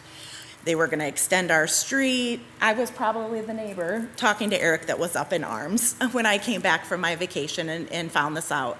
I called Mr. Warnemount down at the city. To me, it was very one-sided. This seemed like a deal that was going to be done, and Wally was all for it. I was extremely disappointed. I asked Mr. Warnemount what the deal was with the stakes in our yard. He described to me that that wasn't our yard. It was between the curb and our sidewalk, and that we didn't own that portion. But why there were stakes there already last November and no one had to remove them, and why there were stakes down at the other side of the street. He said he couldn't tell me that. Well, it's pretty apparent to me that surveying had been done and work had been done, and I guess I'd like to know, as a taxpayer, did the city pay for that as they were looking to extend this? And how much money did this city expend towards this for the developer when I'm on the back end of it and just finding out? I feel pretty duped. I went to that zoning committee meeting, and it was very apparent to me that it was one-sided and unethical, as the other gentleman stated. At the zoning meeting, I was able to talk about the issues that I had Like I said, it's a very safe neighborhood, not a lot of traffic, but there's no sidewalks to walk our dog. If you go around Blazen to Brook, there's definitely some access with trees that you can't see. People go kind of fast around there. I've almost gotten my dogs run over. My kids went to Eisenhower Elementary. They couldn't walk to school across West 32nd. There's no sidewalks. There's no curb. You know, we had water shooting out of the street this spring, and they finally were fixing it today. The infrastructure's not great for that many more homes. I'm a CPA, I'm an accountant, I don't like to redo things, I don't like to pay for unnecessary things. I would ask the city council, implore them to look at the traffic study, see about the safety, you know, make sure that this is something that really should be, because if common sense, if you go up our street, if you spend any time in my backyard, you'll understand that that amount of traffic is not going to be held. There was a sinkhole at the bottom of our street. Can all of that traffic make that up there? Can those construction, you know, there's another sinkhole down the street a little bit. Has anybody looked at any of that? This is an old county road we're talking about, and people speed on it. The other thing I'd like to say is I don't think it's a bad thing. I know that you're going to get pushback from citizens, oh, another light on the arterial. Well, sit back in my yard some night and listen to the squealing tires and the motorcycles go past on that arterial, and those poor kids that I just came from my daughter's classmates' wake, racing, because they do. Sit in my yard. I invite you all to come. That place is a drag racing strip, and you see cops pulling people over all the time in my backyard up over the hill. You can see it. I've talked to many police officers that say, all I have to do is go on the arterial if I need to write a ticket. So for the safety of our citizens, not only us on Tiffany Court, but the entire general area, I really ask that you look at doing a traffic study and making sure that this is done right so that we don't have problems, we don't have to redo it, and waste any more taxpayers' dollars. Thank you. Thank you, Ms. Steinis. Have anyone else to address the council on this item?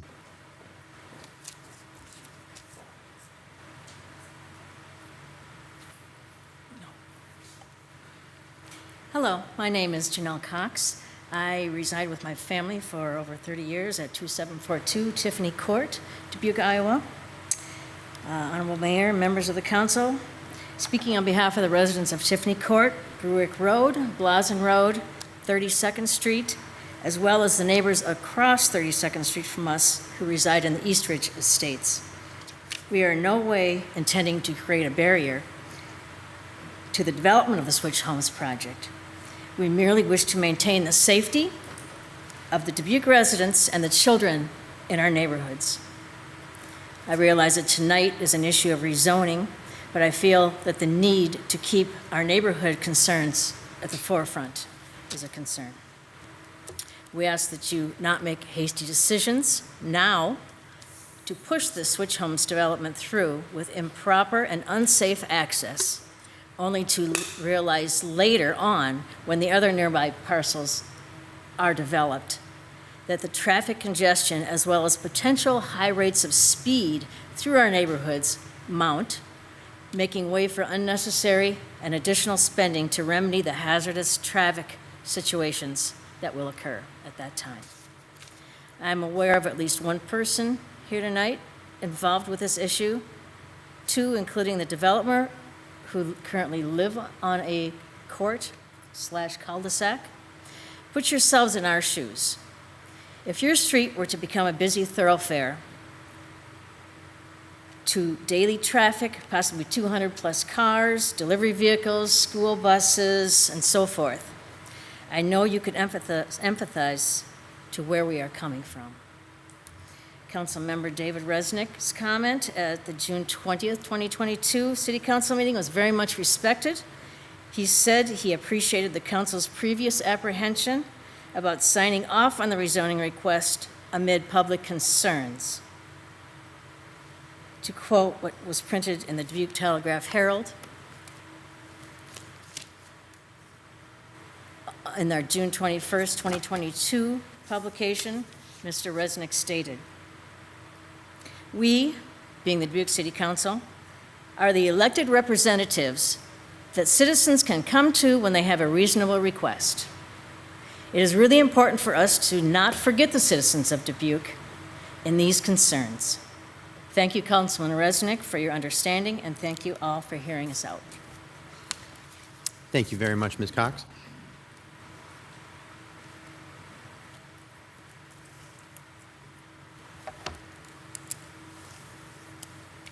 Good evening, Mayor Kavanaugh, ladies and gentlemen of the council, City Manager Mike Van Milligan, and most excellent staff.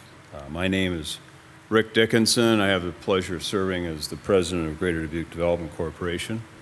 And I'm here on behalf of Greater Dubuque Development to stand in full support of the action that's before the mayor and council this evening, and ask that you consider approval and that you waive the second and third reading. First of all, as a point of personal privilege, I believe it is beneath the good people of Dubuque that have concerns about this project to impugn the integrity and the reputation of the developer of this project. Full stop. That shouldn't have been necessary. Let's talk a minute about need. Greater Dubuque Development Corporation in April of this year financed the Dubuque Housing Needs Assessment so that the city of Dubuque would be eligible for application of funds for workforce housing, and it was our pleasure to do that.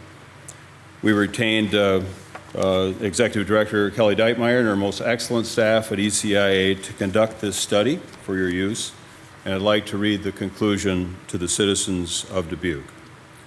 In accordance with the WHTIPS, which stands for Workforce Housing Tax Incentive Program, this study goal was to evaluate whether or not the city of Dubuque has a severe housing shortage relative to demand, low vacancy rates, or rising housing costs combined with low unemployment.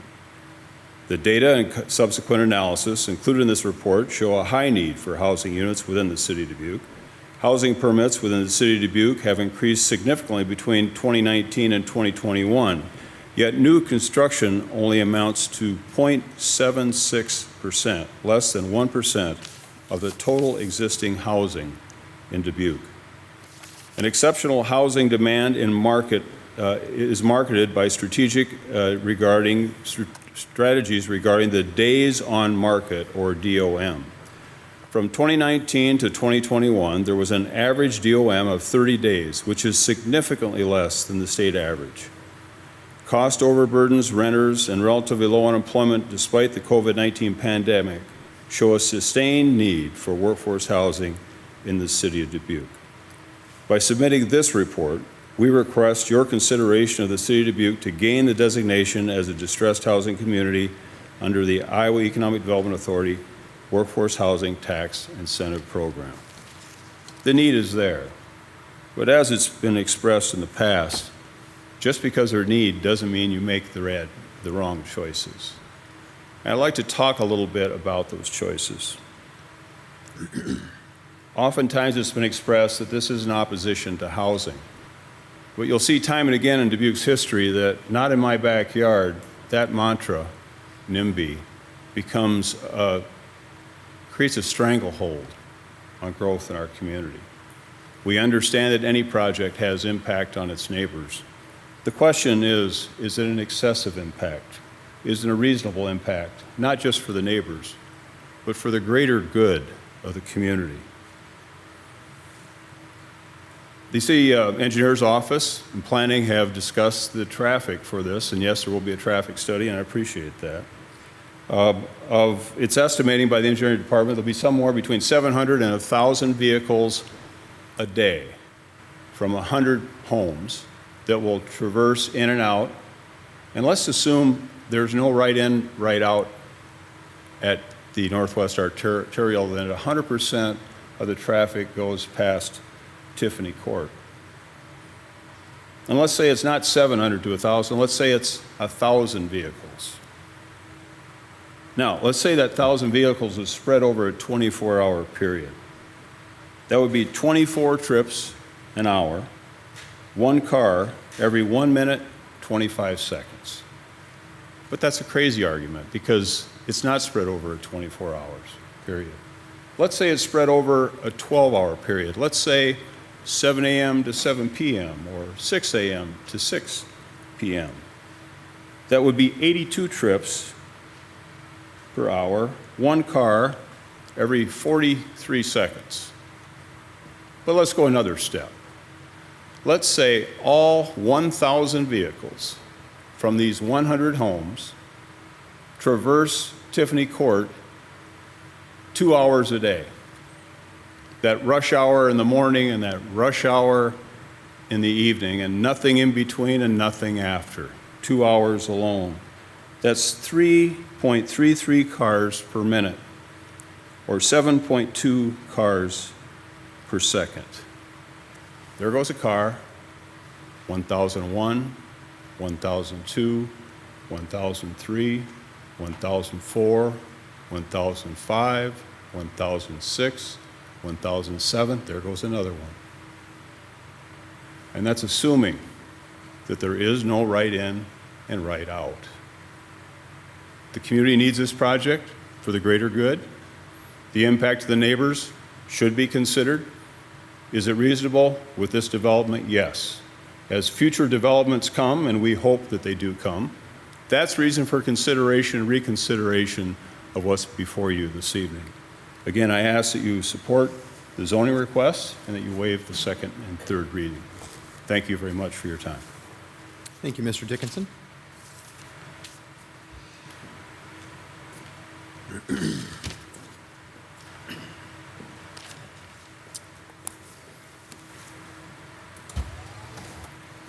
Good evening to all of you. I appreciate your time. I'm Matthew Mulligan, 1167 Hunters Ridge. My wife and I, we started Switch Homes. So that's what we've had the liberty to speak about for the last couple of meetings. And, you know, I'm going to start with the fact that it is clearly evident, those that spoke before, they obviously know a lot about me, right, and my motives. What ignorant statements were stated. So let me start here. I want to start with what my motives are. I haven't taken the liberty to come express what the motives of the neighborhood are because that really wasn't the discussion before us. This was a rezoning request. As Mr. Dickinson had stated, there's a big need here. I'm not from here, as was stated earlier. I've been here for 2 years. I am not a developer. I'm a builder. And I develop for the sake of building. I develop for the sake of solving issues in our community, of which we have. And I had the liberty of really experiencing this. Many of you are from here. I moved here 2 years ago. My wife and I, we had 3 choices of homes to choose from. I want to be really clear. Right now, there are 10 homes that are new, that are available in Dubuque. 10. The cheapest is $389,000. That is a duplex. Don't tell me that's not a problem. 7 of the 8 models that I am going to be presenting to the market, and you haven't even seen these yet. What you have is, as Wally said, it's watercolors. It's a concept. At least 7 of the 8 models will be priced below the cheapest home available to those wanting to choose Dubuque. Whether that's somebody who wants to move to Dubuque from somewhere else, or that's somebody who wants to relocate within Dubuque. Maybe they want to move up. Let me express to you my vision for the buyer here for a minute, because they're here right now. This buyer is the 24-year-old kid who just graduated. He's got a job at Cottingham and Butler. He's got a job at Heartland. He doesn't want to rent. He wants to buy. He doesn't need a 4,000 square foot house. He needs a 1,000 square foot house. They need something that's affordable. This is not to be confused with low income. This is strictly affordable by design. Let me be very clear with that. This is for the family that's 30, young, they've got kids, they want to move up. They need that house. They can't buy that house. I just told you what's available. They can't do it. They got to leave Dubuque to go get it. What are we doing? We can solve this problem. What has been discussed regarding the entries and exits of this is smoke where there is no fire. This is ridiculous. These conversations have not been fruitful. I reached out to the community in advance before the zoning to say this is coming. I was met with what you've heard over the last 3 weeks, or last 3 meetings rather. So you can understand the difficulty in engaging in good dialogue. I do believe that will occur through the platting process. Let's be clear. There are rules to the game to allow for that to occur.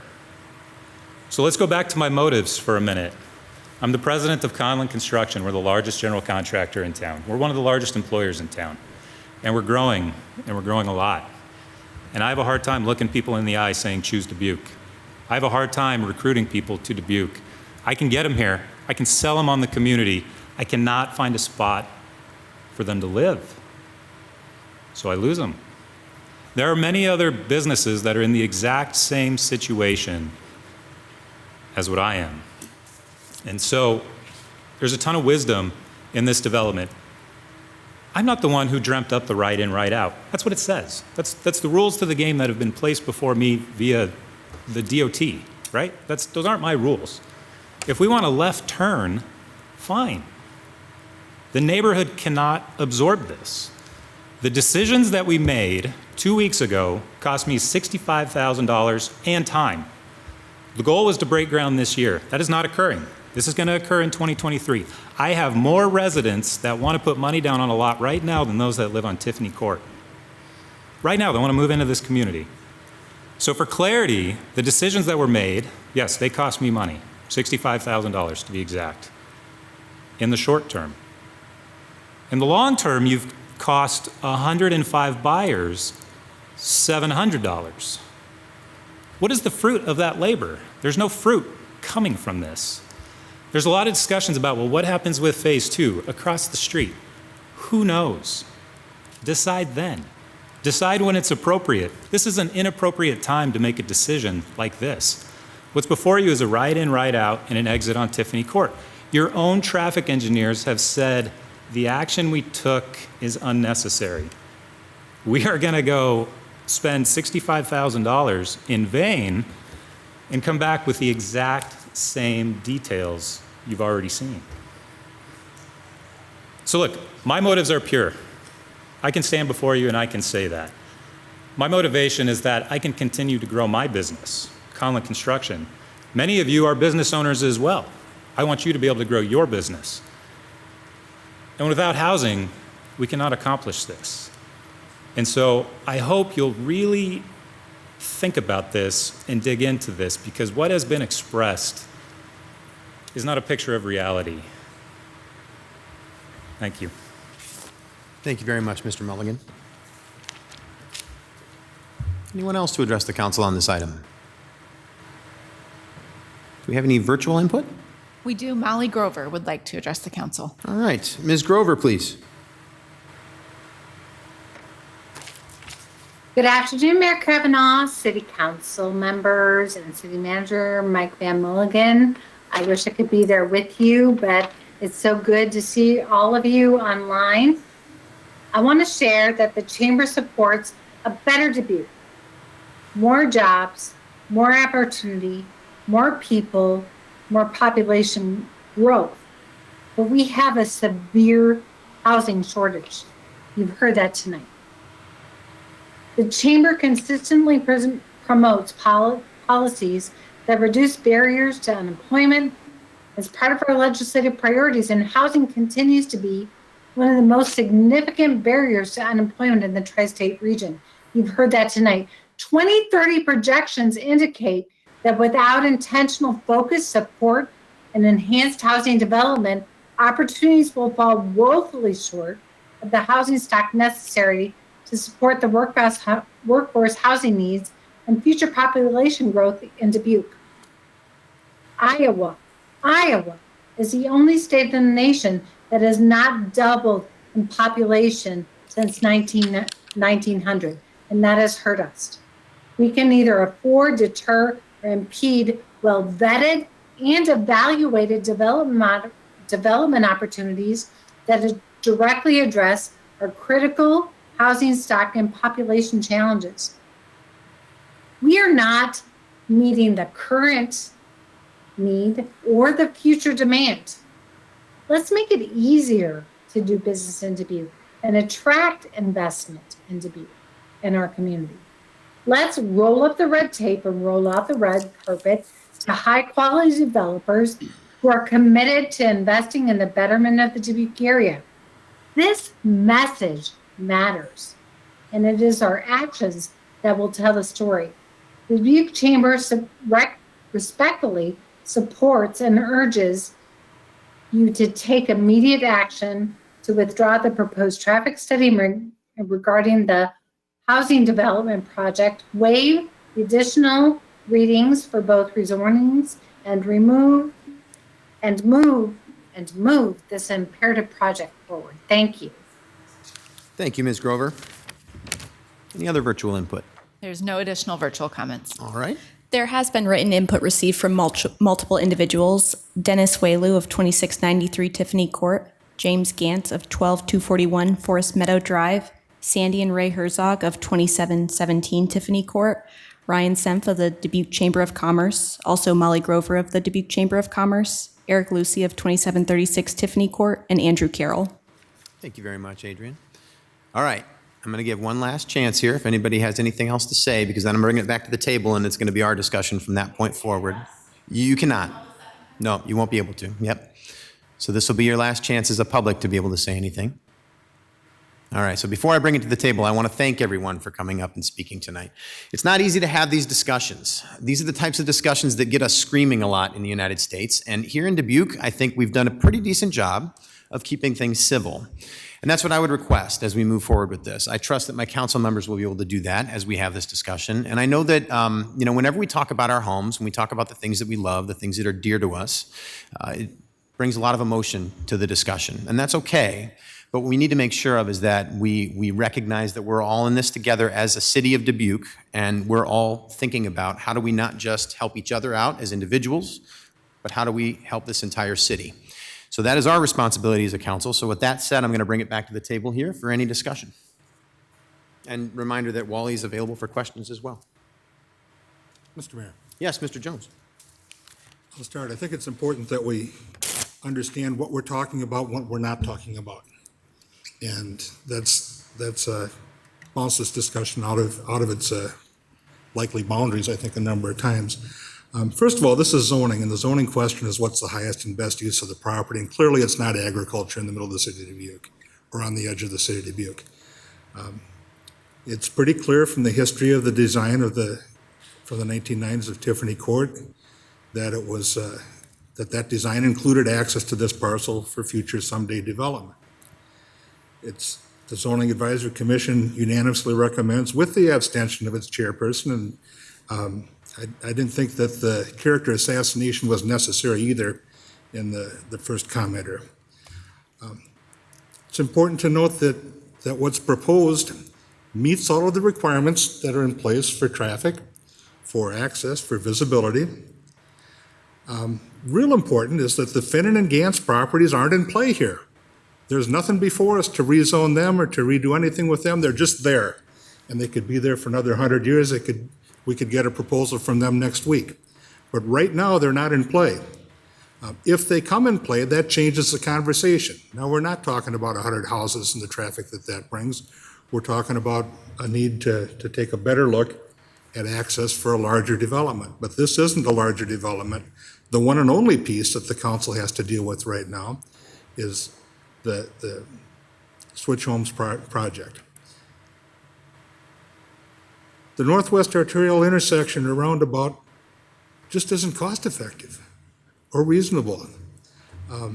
If we did the roundabout with the understanding that we have from our engineering department, it would add $24,000 cost per lot. Nobody's going to build the houses or sell the houses if that's the case. And maybe it's going to require some city investment to use public funds to build public roads. That's a possibility. But I'll tell you what, Wally Wernemont's not the only guy getting calls saying, for God's sake, don't put any more lights in the arterial. We're getting them. We're getting a lot of them. People are not happy with that idea. I'm not happy with that idea. I'm not happy with the ones that are there, although I concede that every one of them turns to paychecks, and that's not a bad thing. So I live with them. But I'd be pretty unhappy with a full-fledged intersection there. Now, there's ways to, there are big engineering projects to get a snake of frontage road along from an existing intersection to service all three of these properties if they all three develop. That could be done. Whether it should be or not is a conversation for then, not for now. So probably all we're going to get is right in, right out of the arterial. I just spent some time in Florida. There was a lot of places where I could only turn right, where everybody could only turn right. You know what they did? They turned right, they got up to the next intersection, they turned left and turned around. It's called the Florida left turn. It's a right and then a U. As long as U-turns are legal, that's a reasonable way to do that. Again, it could change dramatically if the Finnan and Gantz properties come with a development plan. So if we're serious about adding housing development to the city, we may need to step up and do some roads. Someone proposed an extension to Grandview Avenue. I've heard of that one. I don't know if it's feasible. When I drive there and look, I'm looking up a lot from the end of Grandview, looking across 32nd Street. It would take a pretty good cut. Be a lot of stuff having to get trucked somewhere to be in a very expensive project, but it might be doable. Not going to get full access to the Northwest Arterial, at least not easily or cheaply.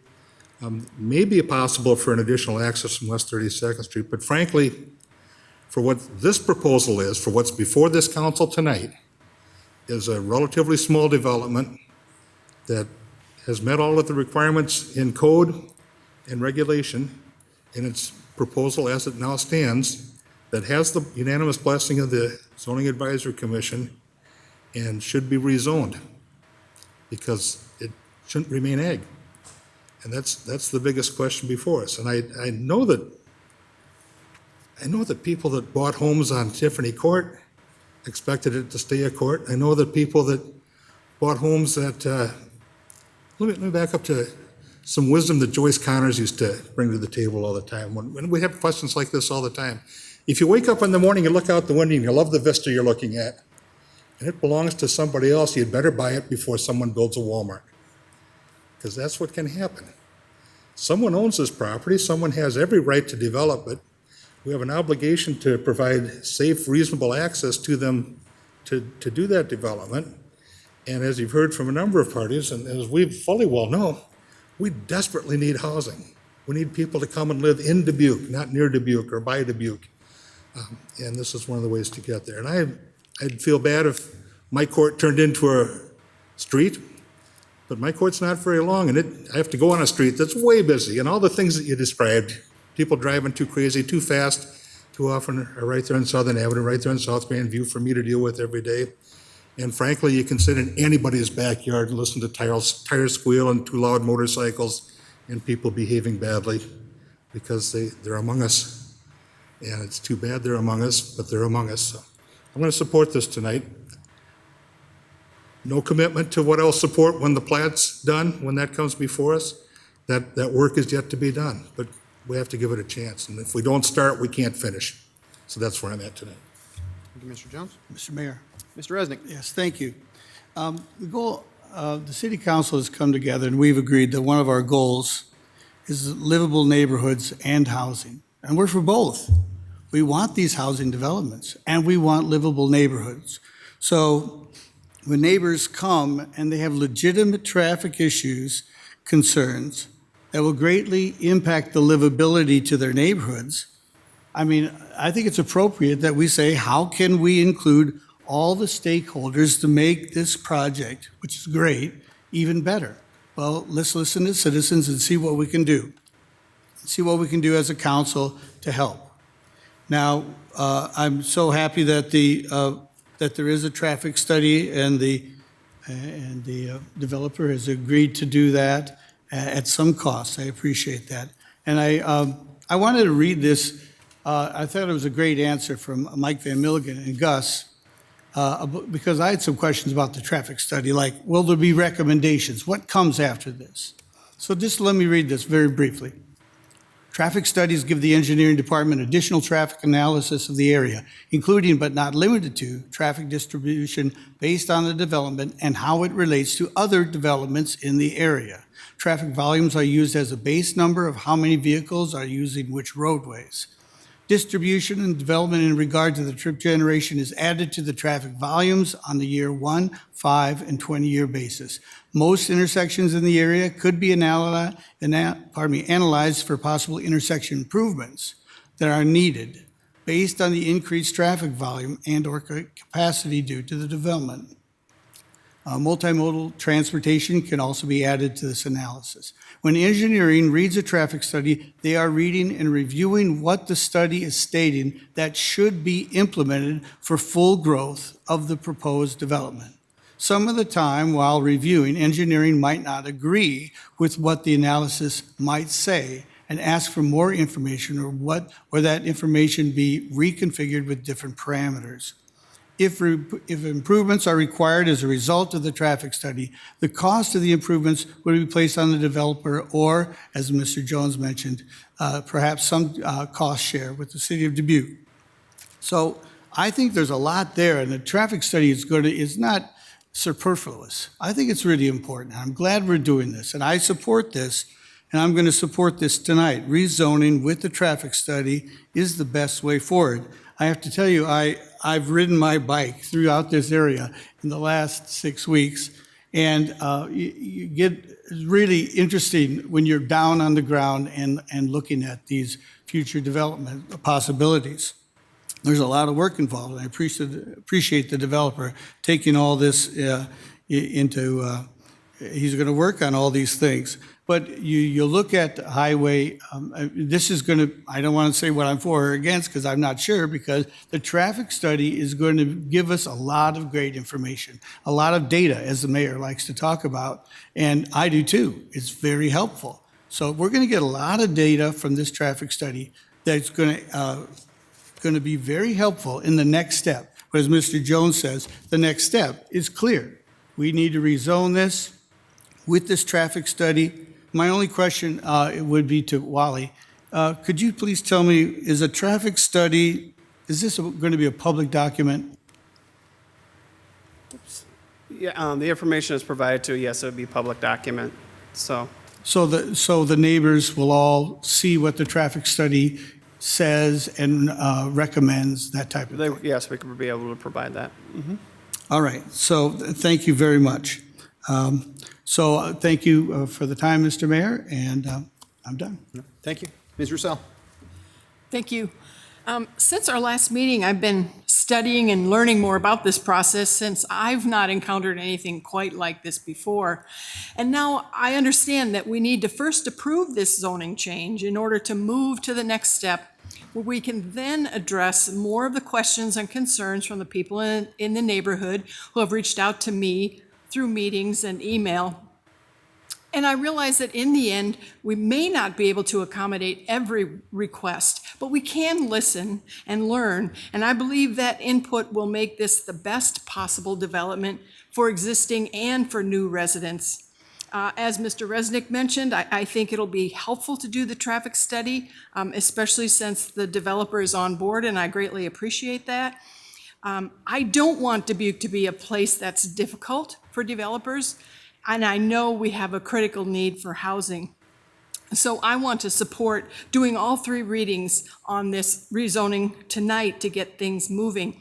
And I did just have one question for you, Wally. I know you just sat down, but I noticed in your slide presentation that as far back as 1994, the plat shows Tiffany Ridge. It's labeled Tiffany Ridge. Mm-hmm.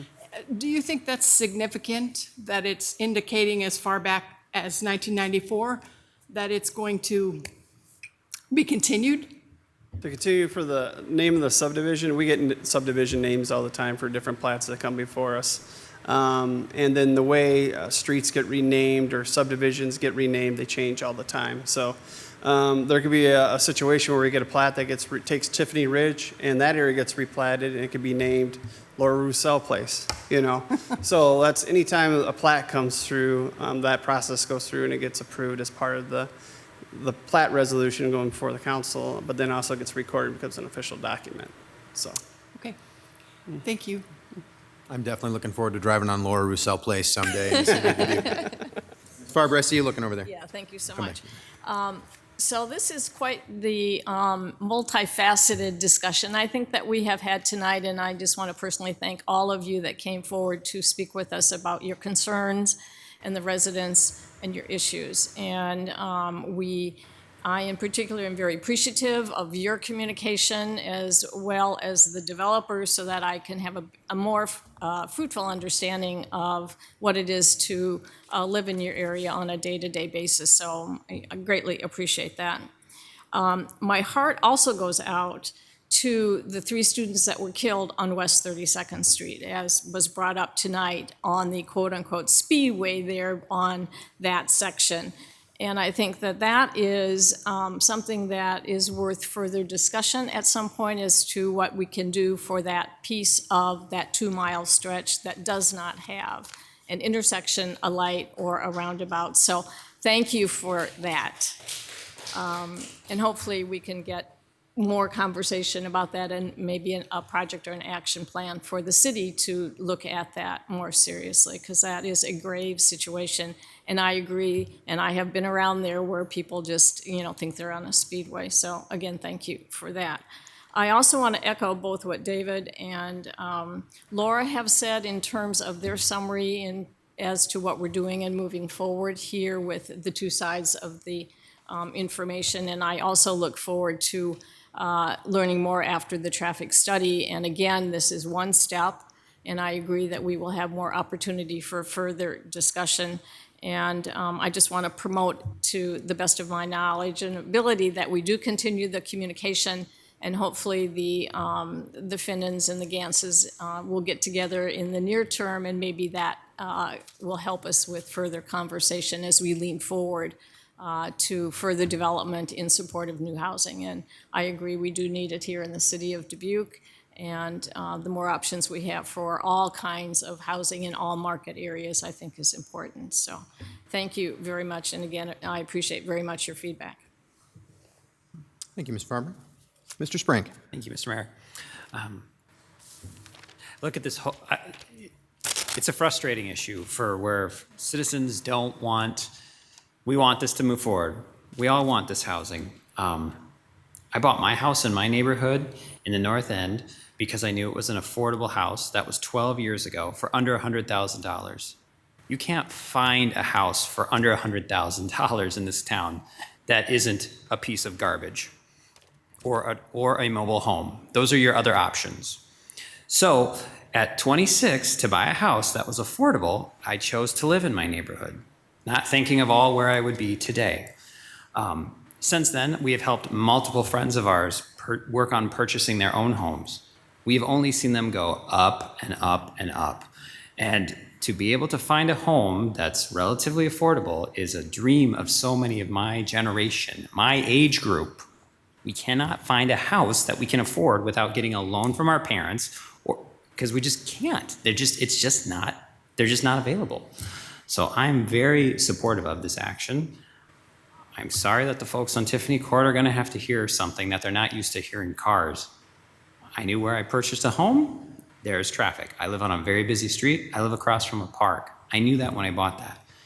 I knew folks on Tiffany Court did not purchase a home expecting to have now traffic. This is progress. Hopefully with these new homes, we will figure out a way in the platting process that they don't have as much traffic. But right now, I feel like we just got to move forward with this issue. So thank you, Mr. Mayor. Thank you, Mr. Spring. Ms. Wethel. I would like to echo Mayor Kavanaugh's comments on civility. Words and spirit of conversation matter. It's important to me, and civility needs to be a process that we always look to for dignity of each other. I believe that nearly every email provided to me provoked me to send another email question to the city. So I want you to know that what you have sent to me started conversation that is important. I appreciate that very much. So thank you to those who've reached out and been active in their advocacy and respectful. My job is to listen to you, your perspectives, and to use that information to make informed decisions, and this is the beginning of the process. This decision is unique in that the voices I also must consider, I cannot hear. And those are the voices of our workforce who have graduated from our institutions of higher learning and left. They're the voices of those that may never come. They went to Madison, Cedar Rapids, Iowa City, Appleton, Des Moines, the Quad Cities, but not Dubuque. Those are the voices of the folks who are firefighters, police, teachers, and nurses. And I will tell you, we need those people, and we needed them yesterday. Most of those folks starting out could only dream of one day owning a home on Tiffany Court. But do you know what they could afford? This development.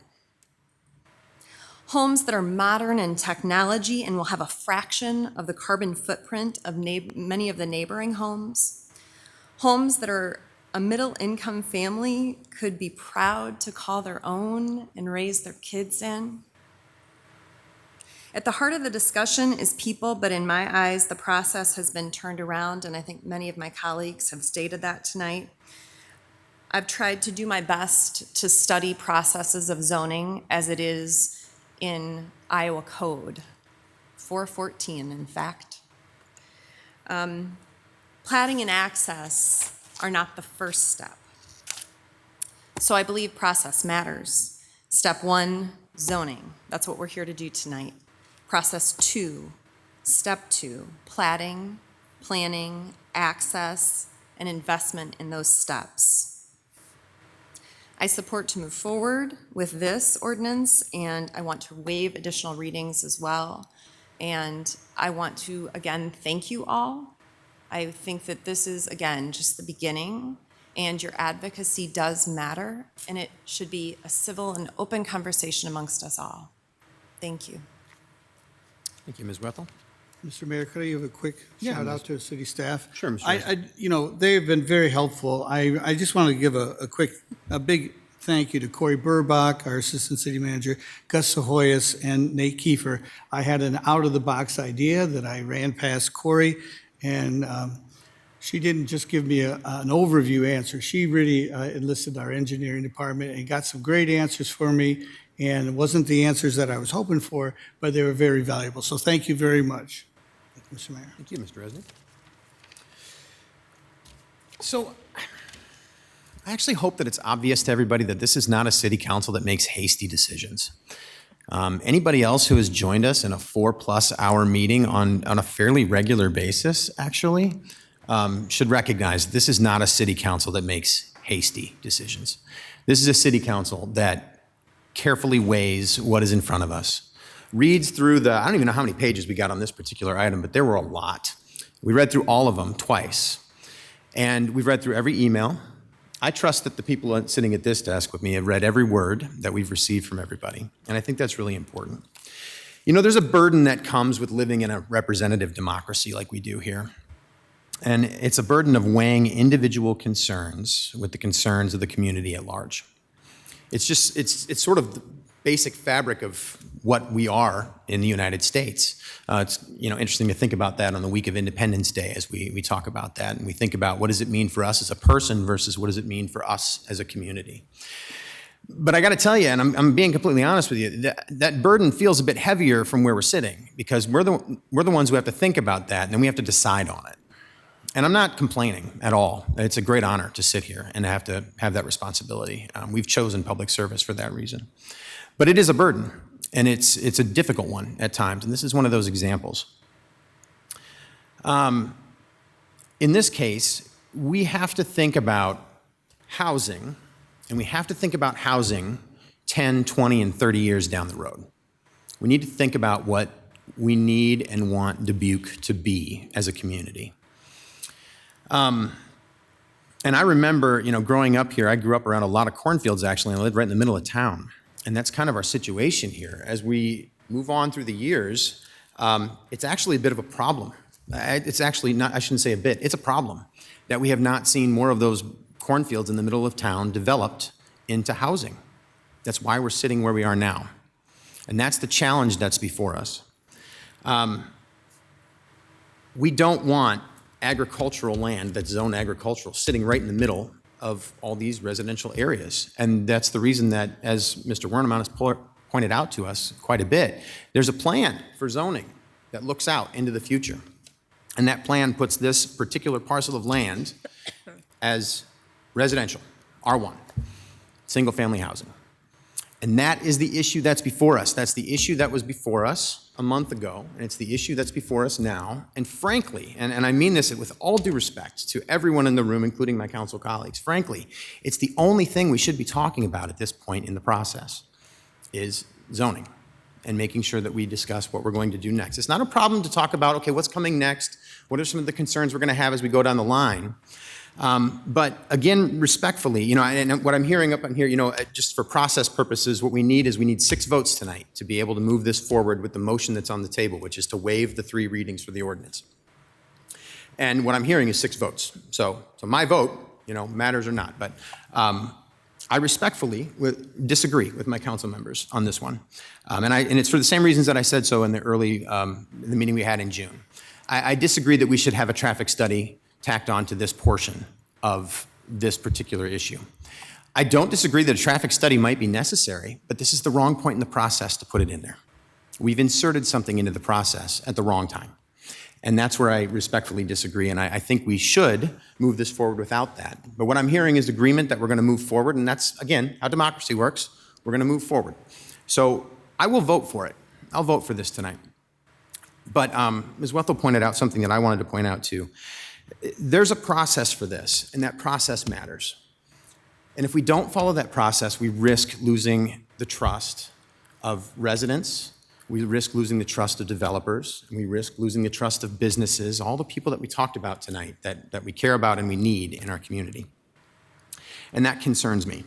I'm concerned about the damage that we have potentially done with elongating this discussion into this point. And I want us to think about that as we move forward. I'm asking us to think about that as we move forward. Because we really, it's clear across the board how badly we need housing in the city of Dubuque. And if we make it really difficult to build that housing in the city of Dubuque, they're going to these other places that Ms. Wethel pointed out. And I want them to come here. I want this to be a town that people love as much as we do. I want them to be able to move here. I want them to be able to work here. But if we're going to do that, we have to make this a process that works. And the thing is, I think we have a process that works already, but we've bunged that up a little bit this time. And I think that's something we need to think about and try to correct as we move into the future. It's not that we shouldn't listen to the concerns that everybody has brought up here tonight. We absolutely should. But those concerns need to be addressed at the right point in the process, or we risk all those things that I talked about. So with that said, it seems to me that we're moving forward.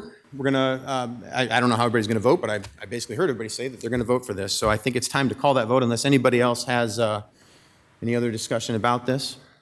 Okay. Thank you again to everybody who's been here for this process. Wally, thank you to you and your team for everything that you've done, Gus, engineering team, and all that you've done. There's been a lot of work on this already. That's great.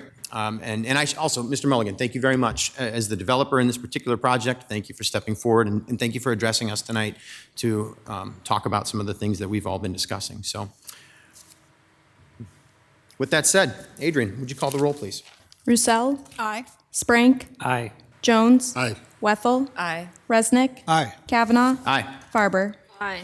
Motion passes 7-0. Mr. Mayor, Mr. Jones. I move final consideration and passage of the ordinance. Second. Motion by Mr. Jones, second by Roussel. Adrian, would you call the roll, please? Roussel. Aye. Sprank. Aye. Jones. Aye. Wethel. Aye. Resnick. Aye. Kavanaugh. Aye. Farber. Aye. Passes 7-0. Public hearing number 2 is fiscal year 2023 Community Development Block Grant Annual Action Plan. Mr. Mayor, Ms. Roussel. I move to receive and file and adopt the resolution. Second by Farber. Got a motion by Roussel, second by Farber. Corey? Corey, please. Housing and Community Development Director Alexis Stager is recommending City Council approve the resolution adopting the proposed annual action plan for inclusion into the city's FY 2023 budget and directing staff to transmit this plan to the U.S. Department of Housing and Urban Development. I concur with the recommendation and respectfully request Mayor and City Council approval. Thank you, Corey. We are on a public hearing to consider City Council approval of a resolution adopting the proposed annual action plan for inclusion into the city's fiscal year 2023 budget and directing staff to transmit this plan to the U.S. Department of Housing and Urban Development, and the city manager is recommending approval. Do we have anyone in the council chambers to address us on this item? Anyone virtually? There are no virtual comments. Thank you. And no emails received. Thank you. Bring it back to the table then for any discussion. Okay. I'm going to pause a moment before I call the vote because we had a long discussion, so a couple of members have stepped out of the room for just a second, so I'm just going to wait for 1 second. We'll come right back.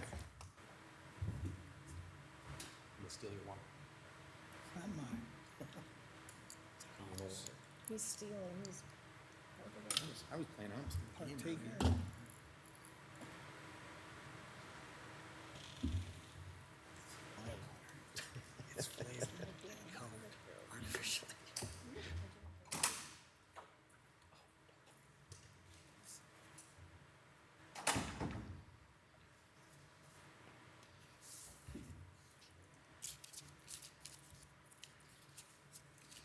We're just pausing for a moment, Ms. Wethel.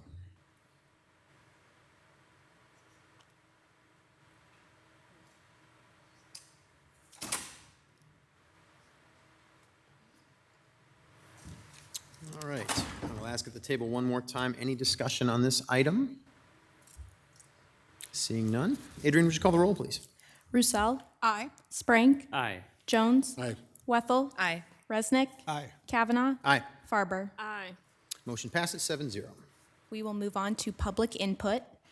At this time, anyone participating in the meeting may address the City Council on the action items on the agenda or on matters under the control of the City Council.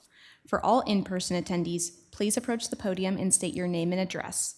For all remote attendees, please enter your name and address in the chat function or state your name and address over the phone when the mayor asks if there is any virtual input. If more than one participant would like to speak, then city staff will determine the speaking order of the participants. Individual remarks are limited to 5 minutes, and the overall public input period is limited to 30 minutes. Under the Iowa Open Meetings Law, the City Council can take no formal action on comments given during public input or that do not relate to the action items on the agenda. Right, I see we have some public input. Yes, my name is Beverly Johnson. I live at 902 Althauser Street, Dubuque, behind Jefferson School. I have a wall behind my house that is literally falling apart. It's holding up the city street. There are children that sit on the railing of this wall. They've put straps on it because it was so rickety from rust and what have you. I have photos of the thing falling apart. I'm sorry, I should have said thank you for letting me address the mayor and the city council. But anyway, I have these pictures, and I am in Danny Frank's district, and I'd like to show you all these pictures. Sure. If you'd like to hand them to Corey, she can get those to us. Thank you. The city engineers have been out, and one of the head of the engineering department, John, I don't know his last name. I should have got it when he came. And he brought a company that does walls and repairs. And he brought him to the house. And he said, "Oh my goodness!" He said, "This wall is falling apart." The last 4 years that I've lived there, it has more than doubled in and the amount of falling that it's doing, and it's because there's so much traffic from the school. There's so much water that runs down in there. As you can see, the end of the whole thing is just a mess, and you can tell there's a telephone pole on the last picture that is leaning so far into my house that it's no telling how long that's going to last. There are birds that live in the wall that are helping erode the dirt, and besides the rain and the vibrations from people go down that road like they're just on fire, and just I have to brake all the way down that hill because it's so steep. And but they have people that are flying down that road. There's children that are walking there. There's no sidewalks for the kids. It's a mess up there, and I'd really like to see something done. I've talked to Alliant Energy about moving the pole over to the other side of the road. They said that was a good possibility. I'd like for John to be able to move forward with the repairs on this wall. I bought the house almost 5 years ago, 4.5 years ago, almost 5 years ago, and I love it. I love my view. I have a view of downtown Dubuque, and I have a view of the Mississippi River from the East Dubuque Bridge all the way to the Wisconsin Bridge, and it's beautiful. And this wall is a real hindrance as far as the street's going to fall. I mean, as you see, there's a crack there that I've got my hand stuck down in, and every time they put something in one of those cracks, all it does is push it further over, and it's continuously getting more eroded, and you can see pictures are worth 1,000 words. That's why I brought them. All right. But thank you for your time. That's all I needed. Thank you. Would you like your Keep the pictures back? photos. Oh, you would like to keep the pictures? Okay, thank you very much. We'll give those to the city Thank you, clerk. and I think John will be asking for city council to cover these, to get this wall taken care of. He said it could happen as early as September this year. It couldn't happen yesterday fast enough for me, because I have nightmares about this silly wall, and I shouldn't. Well, thank you, Ms. Johnson. Thank you for being here. Yeah, thank you. Anyone else to address the council? Anybody virtually? There are no virtual comments. Okay. Wow. I don't even think I realized that as this kid. Is there someone who'd like to address the council? I hear a voice. You were 7, probably didn't. Yeah. But, that is funny when you're little, Okay. And no emails received. Okay. All right, then. We can move on to action items, please, Adrian. Action item number 1 is fiscal year 2023 Arts and Culture Special Projects Funding Recommendation. Mr. Mayor, Ms. Rousseau. I move to receive and file and approve. Second. Got a motion by Roussel, second by Jones. Corey, please.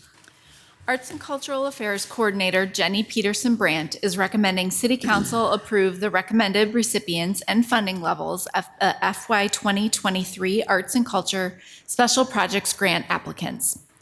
The Arts Commission voted to fund the following projects at the levels noted. $8,000 to Dubuque Museum of Art in partnership with Dubuque Community Schools and Dubuque Symphony Orchestra for Arts Education Expansion Project. $3,000 to Julian Dubuque International Film Festival in partnership with the Carnegie Stout Public Library for Book It to JDIF project. $1,500 to Unitarian Universalist Fellowship of Dubuque, Iowa in partnership with Heritage Works for restoration of historic decorative hand-painted ceiling and community engagement. $5,800 to Clark University of Dubuque, Iowa, in partnership with Crescent Community Health Center for public-private art for Crescent Community Health Center project. $4,800 to University of Dubuque Heritage Center in partnership with the American Midwest Ballet and Dubuque's Academy of Ballet for the Wizard of Oz American Midwest Ballet project. $3,600 to Voices Productions in partnership with the Scenic Art Loop for Voices Studio Launching Engagement Project. $3,400 to Dubuque County Historical Society in partnership with Fly By Night Productions and LC Productions for site-specific production of A Christmas Carol project. And $4,500 to Pacific Islander Rising Center in partnership with NICC, Project Lantern, and Chicken Mehehe for integrating 21st century skills in Pacific Transnational Cultures Project. I concur with the recommendation and respectfully request mayor and city council approval. Thank you, Corey. We have any discussion? Well, before we vote, I'd just like to say I'm so glad that we are, as a city, are able to do things like this for arts and culture in the community. I think it's great that we've made that a priority and we're able to fund things in this way because these are projects that may not move forward otherwise. So with that said, Adrian, would you call the roll, please? Roussel. Aye. Sprank. Aye. Jones. Aye. Wethel. Resnick. Kavanaugh. Aye. Farber. Aye. Motion passes 7-0. Action item number 2 is Smart Parking and Mobility Management Plan Development and Implementation Project Consultant Selection Recommendation. Mr. Mayor, Mr. Sprank. I motion that we receive and file and approve. Second. Motion by Sprank, second by Jones. Corey, please. Director of Transportation Services Ryan Nucky and Project Manager Steve Sampson Brown are recommending City Council award the Smart Parking and Mobility Management Plan project to Walker Parking. Additionally, permission is requested for the Engineering and Transportation Services Departments to negotiate an agreement with Walker Parking so that it may be presented to you for signature. I concur with the recommendation and respectfully request Mayor and City Council approval. Thank you, Corey. Any discussion? Mr. Mayor? Yeah, Mr. Resnick. I see Mr. Nucky is here, and I'd like to ask him a question if you don't mind. I've been to a lot of different cities, and they have a myriad, number of ways to pay for parking and how effective that is. Is that still something that's changing quickly? That's what I'm concerned about. We've been talking about this for a while. And is this something that's in rapid development, or have we come down to a 2 or 3 really reliable systems? 1 second. I'm Ryan Nucky, Director of Transportation Services. As far as the technology that's out there, myself, I've been researching about 10 or 12 companies already, and in the interview process with the consulting firms that we worked with, technology questions were asked and they were addressed. As far as have we seen the best technology out there, every day they make something new every day. But we've researched and found technology that can mirror what we have today, as you'd have the ramp arms, the meters, and everything would be paid by quarters or correct change. And there's technology out there where you do everything on your cell phone, where there's no meters, there's no ramp arms, it's all mobile apps. You pull in, scan the QR code, and pay that way. So as far as what technology we move forward with, we felt that Walker was the best company and a consultant to move forward with to help us write the right RFP to get this technology that would work the best for the city. Great. Thank you for that information. Thank you, Mr. Mayor. Thank you. Any others? All right, motion by Sprank, second by Jones. Thank you, Mr. Nucky. We Thank you very appreciate that. We have a motion by Sprank, second by Jones. Adrian, would you call the roll, please? Roussel. Aye. Sprank. Aye. Jones. Aye. Wethel. Aye. Resnick. Aye. Kavanaugh. Aye. Farber. It passes 7-0. Action item number 3 is request to reschedule Five Flags work session. Mr. Mayor, Mr. Jones. I move that the Five Flags work session be rescheduled from July 11th to October 24th at 6 p.m. pending council availability. Do you want to throw receive and file in there? Receive and file, of course. Yes. Thank you. Thank you very much. Second, Resnick. All right, we got a motion by Jones, a second by Mr. Resnick. Any discussion? Oh, I'm sorry. Probably a memo. No? Don't have a It's memo. just, It's just a okay, sorry. schedule change. I would like to note though that there is, there is information enclosed in the item on the agenda that does explain the reasoning for moving it all the way to October. So I think that Mr. that's Mayor? important. Yes, yeah, Can Ms. we Farber. ask Maria questions since she is Absolutely, here? yes. Yeah. Thank you. I mean, when you hung around this long and, you're one of the only ones left, you might as well get a question thrown your way, right? Get the prize, right? Ms. Farber. Yeah, so thank you. So, I did attend your last meeting and I sat in the back and listened to the commission, which I thought was very insightful, and thank you for chairing that. It was very educational as well as to how you operate. And part of that discussion, there was the conversation that had been started with HR a few months ago, if you will, regarding the quote-unquote boutique option. And I know that that was kind of discussed at your commission meeting, but I just wanted to verify that is the boutique option and/or an option function after a specific budgets to be in the new study? Sure.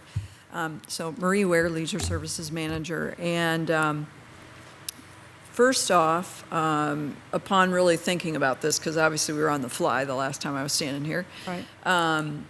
is really to kind of look at it and get our updated for everything. So as I laid out in the memo, all of the deferred maintenance that we had before, plus now we're like several years later, so we really, and because prices have changed tremendously. So the first thing is to kind of get, what's your first dollar group that just fixes, and then looking at what's your next kind of dollar group to be able to fix the really challenging things like restrooms, that sort of thing. Then, depending upon where we're coming in, it may be that I come back to you and say, okay, we have this much information and this is what I know. Because to the point of the last time where I said, you know, what's the dollar figure? Or, you know, we may have to talk about that. It may be that somewhere in there, that's where this discussion comes. So that does not preclude then the next step, which is like, okay, what possibly can we do? So we still have 1, 2, and 3. So there's parts of 1, 2, and 3 that are what we'll be doing first. And then it'll be like, okay, let's really think about this. When I talked with our previous consultant, when we talked about, okay, so if you come up, let's say we came up with scenario, whatever number you pick, right, or a new A or something, as another possibility. You know, he said going back and doing like all of your economics and that, we probably wouldn't do all of that, because although you could create specifics to a new scenario, overall, you've seen through each of these scenarios, there's different economic impacts that happen, there's all those things. So then we're really at the point of kind of going, okay, if you develop that sort of a scenario based upon what we learned through this process, and or taking ideas like he had and that others also continue to say, we would likely develop more of like a conceptual, contextual, and get us to a general number. We'd have those fix-it numbers, and then basically beyond that. And part of that is because when you started looking at scenario 3 and just escalating what that is, then it's like you're already into X amount more money, which doesn't equal where we were at for the scenario we brought to you, but still is a significant dollar figure. So it's a little bit of, let's get this base of information, then let's do this, and it could be that I request another work session somewhere in between in order to kind of go, okay, here's where we're at right now. Maybe you don't need to make the decision of anything yet, but it may be that we need your guidance for what happens.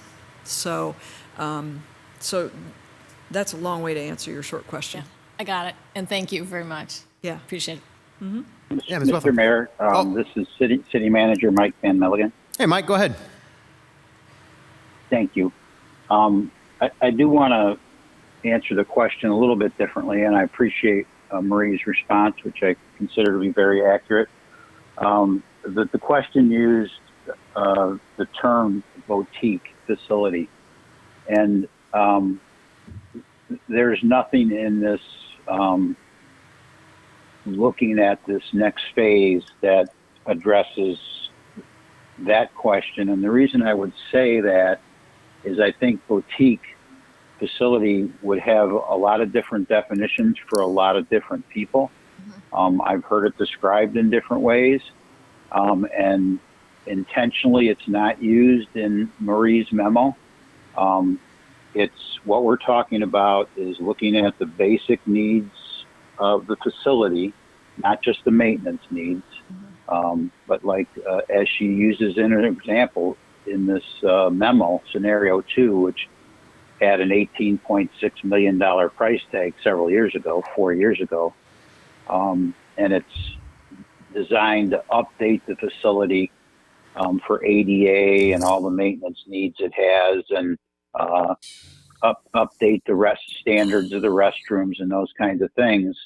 So to look at those basic needs, and what would that cost today? Obviously more than $18.6 million. And then incrementally above that, is there anything that would be important to improve above the basic needs? And I'll use the restrooms for an example again.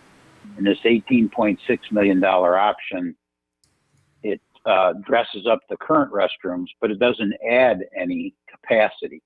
And so you could easily see that in what kind of minimalistic upgrades would you need above the fixing the basic facility and improving its functionality, might be additional restrooms. But I would be really cautious about that boutique terminology, because it potentially really describes a whole new facility that's just not the kind of facility we have today. And it would be a pretty expensive undertaking, I believe. So I want to be careful about that. Thank you. Thank you, Mike. Ms. Wethel. I want to thank you, first of all, for being the person that for some reason it just lit a light bulb above my head, in which I don't remember how your words were quoted, but basically, why don't you come up with how much money you want to spend, and then we'll tell you what we need to do. And so that kind of helped me to start to frame this in a new way, a healthy way, I think, for our community. And so, thanks. You're welcome.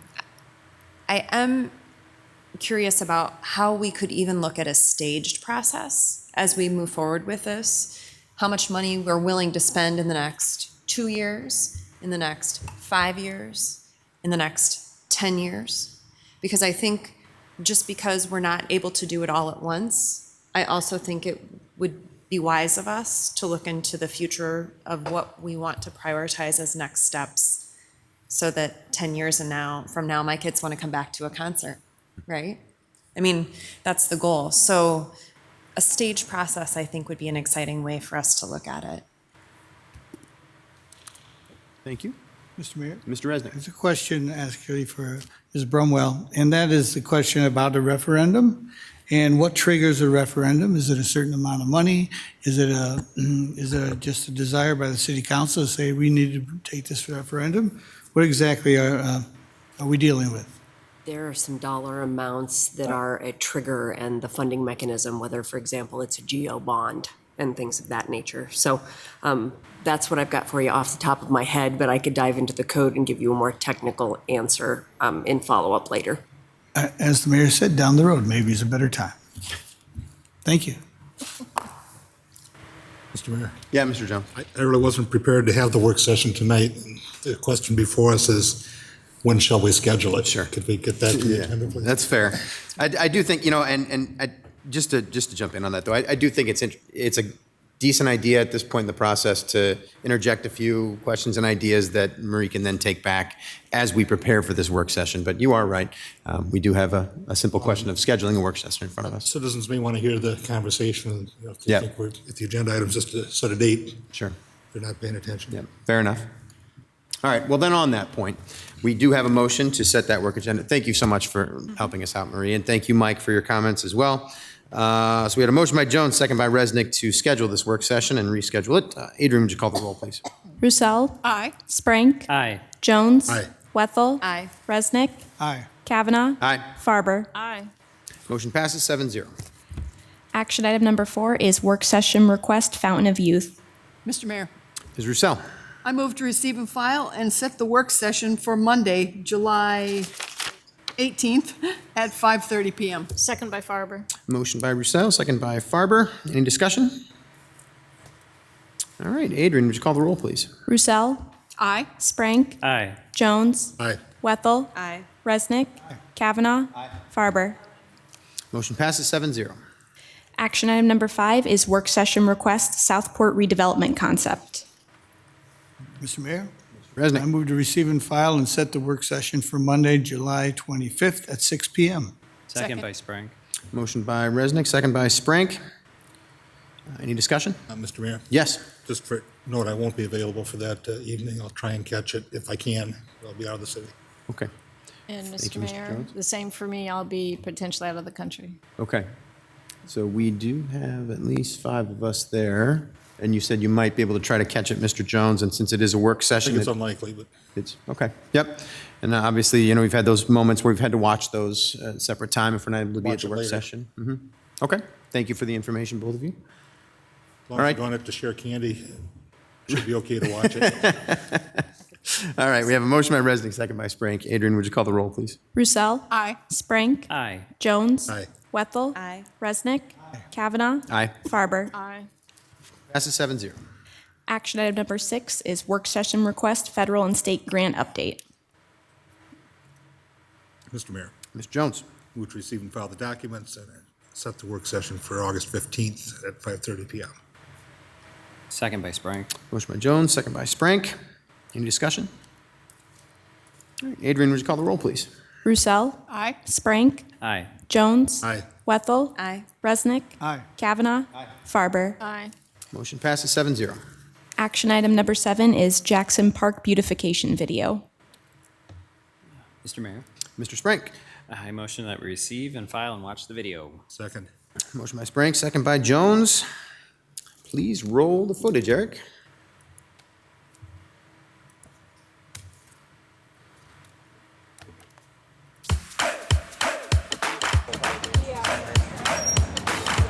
So we're here with the Downtown Neighborhood Association and we're beautifying Jackson Park.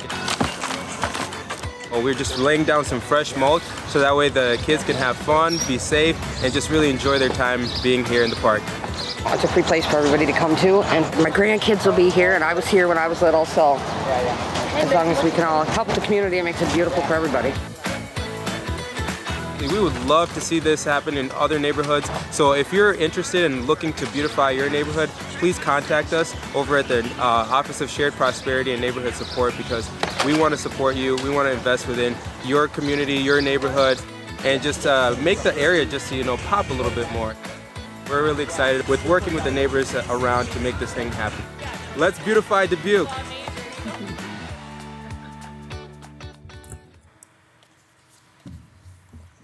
I don't know a better spokesperson for the city of Dubuque than Tim Period. Does anybody else know one? He does such a great job. He's on all the time. Yeah, and that was it was such a great day to see a neighborhood association coming together with the help of the Office of Shared Prosperity to do this work. And I totally agree. I would love to see some more neighborhood associations step up and do the same. It was a fun day. So. All right, we have a motion and a second. So Adrian, would you call the roll, please? Roussel. Aye. Sprank. Aye. Jones. Aye. Wethel. Aye. Resnick. Aye. Kavanaugh. Farber. Aye. Motion passes 7-0. Next are council member reports. Mr. Sprank. Yes, I just want to say, we had, a couple weekends ago, there was the Pride event down at the MFC, and 553 people attended. Wow. Yeah, it was definitely a wow. We were not expecting that many folks, but that was okay. That was awesome. We made it all work in the space, so thank you to the MFC for allowing that to happen, and hopefully we'll do it again next year. Yeah. It was an incredible event. It was great to see the community coming together like that. And it's actually the only place that I've ever seen a fully outfitted police officer eating cotton candy. So it was really nice to see that. It was great. They had everything there for families to enjoy, and everybody was there to enjoy it. So it was a really great event. Mr. Mayor? Yeah, Ms. Farber. I'd like to give a shout out to Jeremy Jensen and to the county sheriff representative who was there at our virtual simulation training.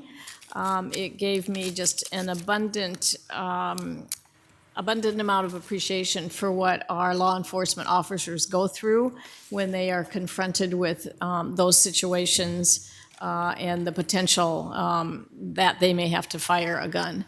And I just thought it was just amazing what they have to do in that very short period of time, and that means seconds, where they have to determine whether to try to abate and avoid a confrontation or someone's life in danger while surveying the entire environment. And sometimes you need a backup, or you need a couple of people's eyes, if you will, going from person to person. So just a shout out to them. I learned a lot. It was a wonderful hour of training and just great appreciation for what they do for our public safety. Absolutely. Thank you, Ms. Farber. Mr. Mayor. Yeah, Mr. Resnick. Just a little bit ago, a few days ago, it seems, more than a week, I guess, I saw the mayor of Dubuque riding his bike through a new tunnel, and I'd like to hear your explanation of that, please. That was such a great event too, wasn't it? Yeah, there was a lot going on that week. We had the B Branch tunnels opening, and it was great. Thank you to everybody who was there to join us for that bike ride through there. It was fun. Ms. Wethel. I would just like to thank Carla Anderson. Carla and I ran for the city council seat that I am privileged to hold. She helped me set up my first town hall meeting on June 29th. We had it at the Carnegie Stout Library. We had attendance from people that were really great at giving me input and feedback about what's important to them. So I wanted to say thank you to her. Thank you. All right. I see we have a closed session. Mr. Mayor. Mr. Jones. I move that we go into closed session in accordance with Chapter 21.4 of the Code of Iowa to discuss potential real estate sales. Second. Motion by Jones, second by Resnick. For the record, the attorney, the city council will consult on the Point of issues to be information. discussed in the closed session. Oh, I'm sorry, Ms. Can we also add pending litigation to that motion? Yes. Thank you. I didn't see that either. Thank you so much. Yes, so we're adding pending litigation and purchase of sale of real estate to the motion. And motion by Jones, second by Resnick. For the record, the attorney the city council will consult with on the issues to be discussed in the closed session is City Attorney Crowner Brumwell. Adrian, would you call the roll, please? Roussel. Aye. Sprank. Aye. Jones. Aye. Wethel. Resnick. Kavanaugh. Aye. Farber. Aye. Motion passes 7-0. We are in closed session. Muted.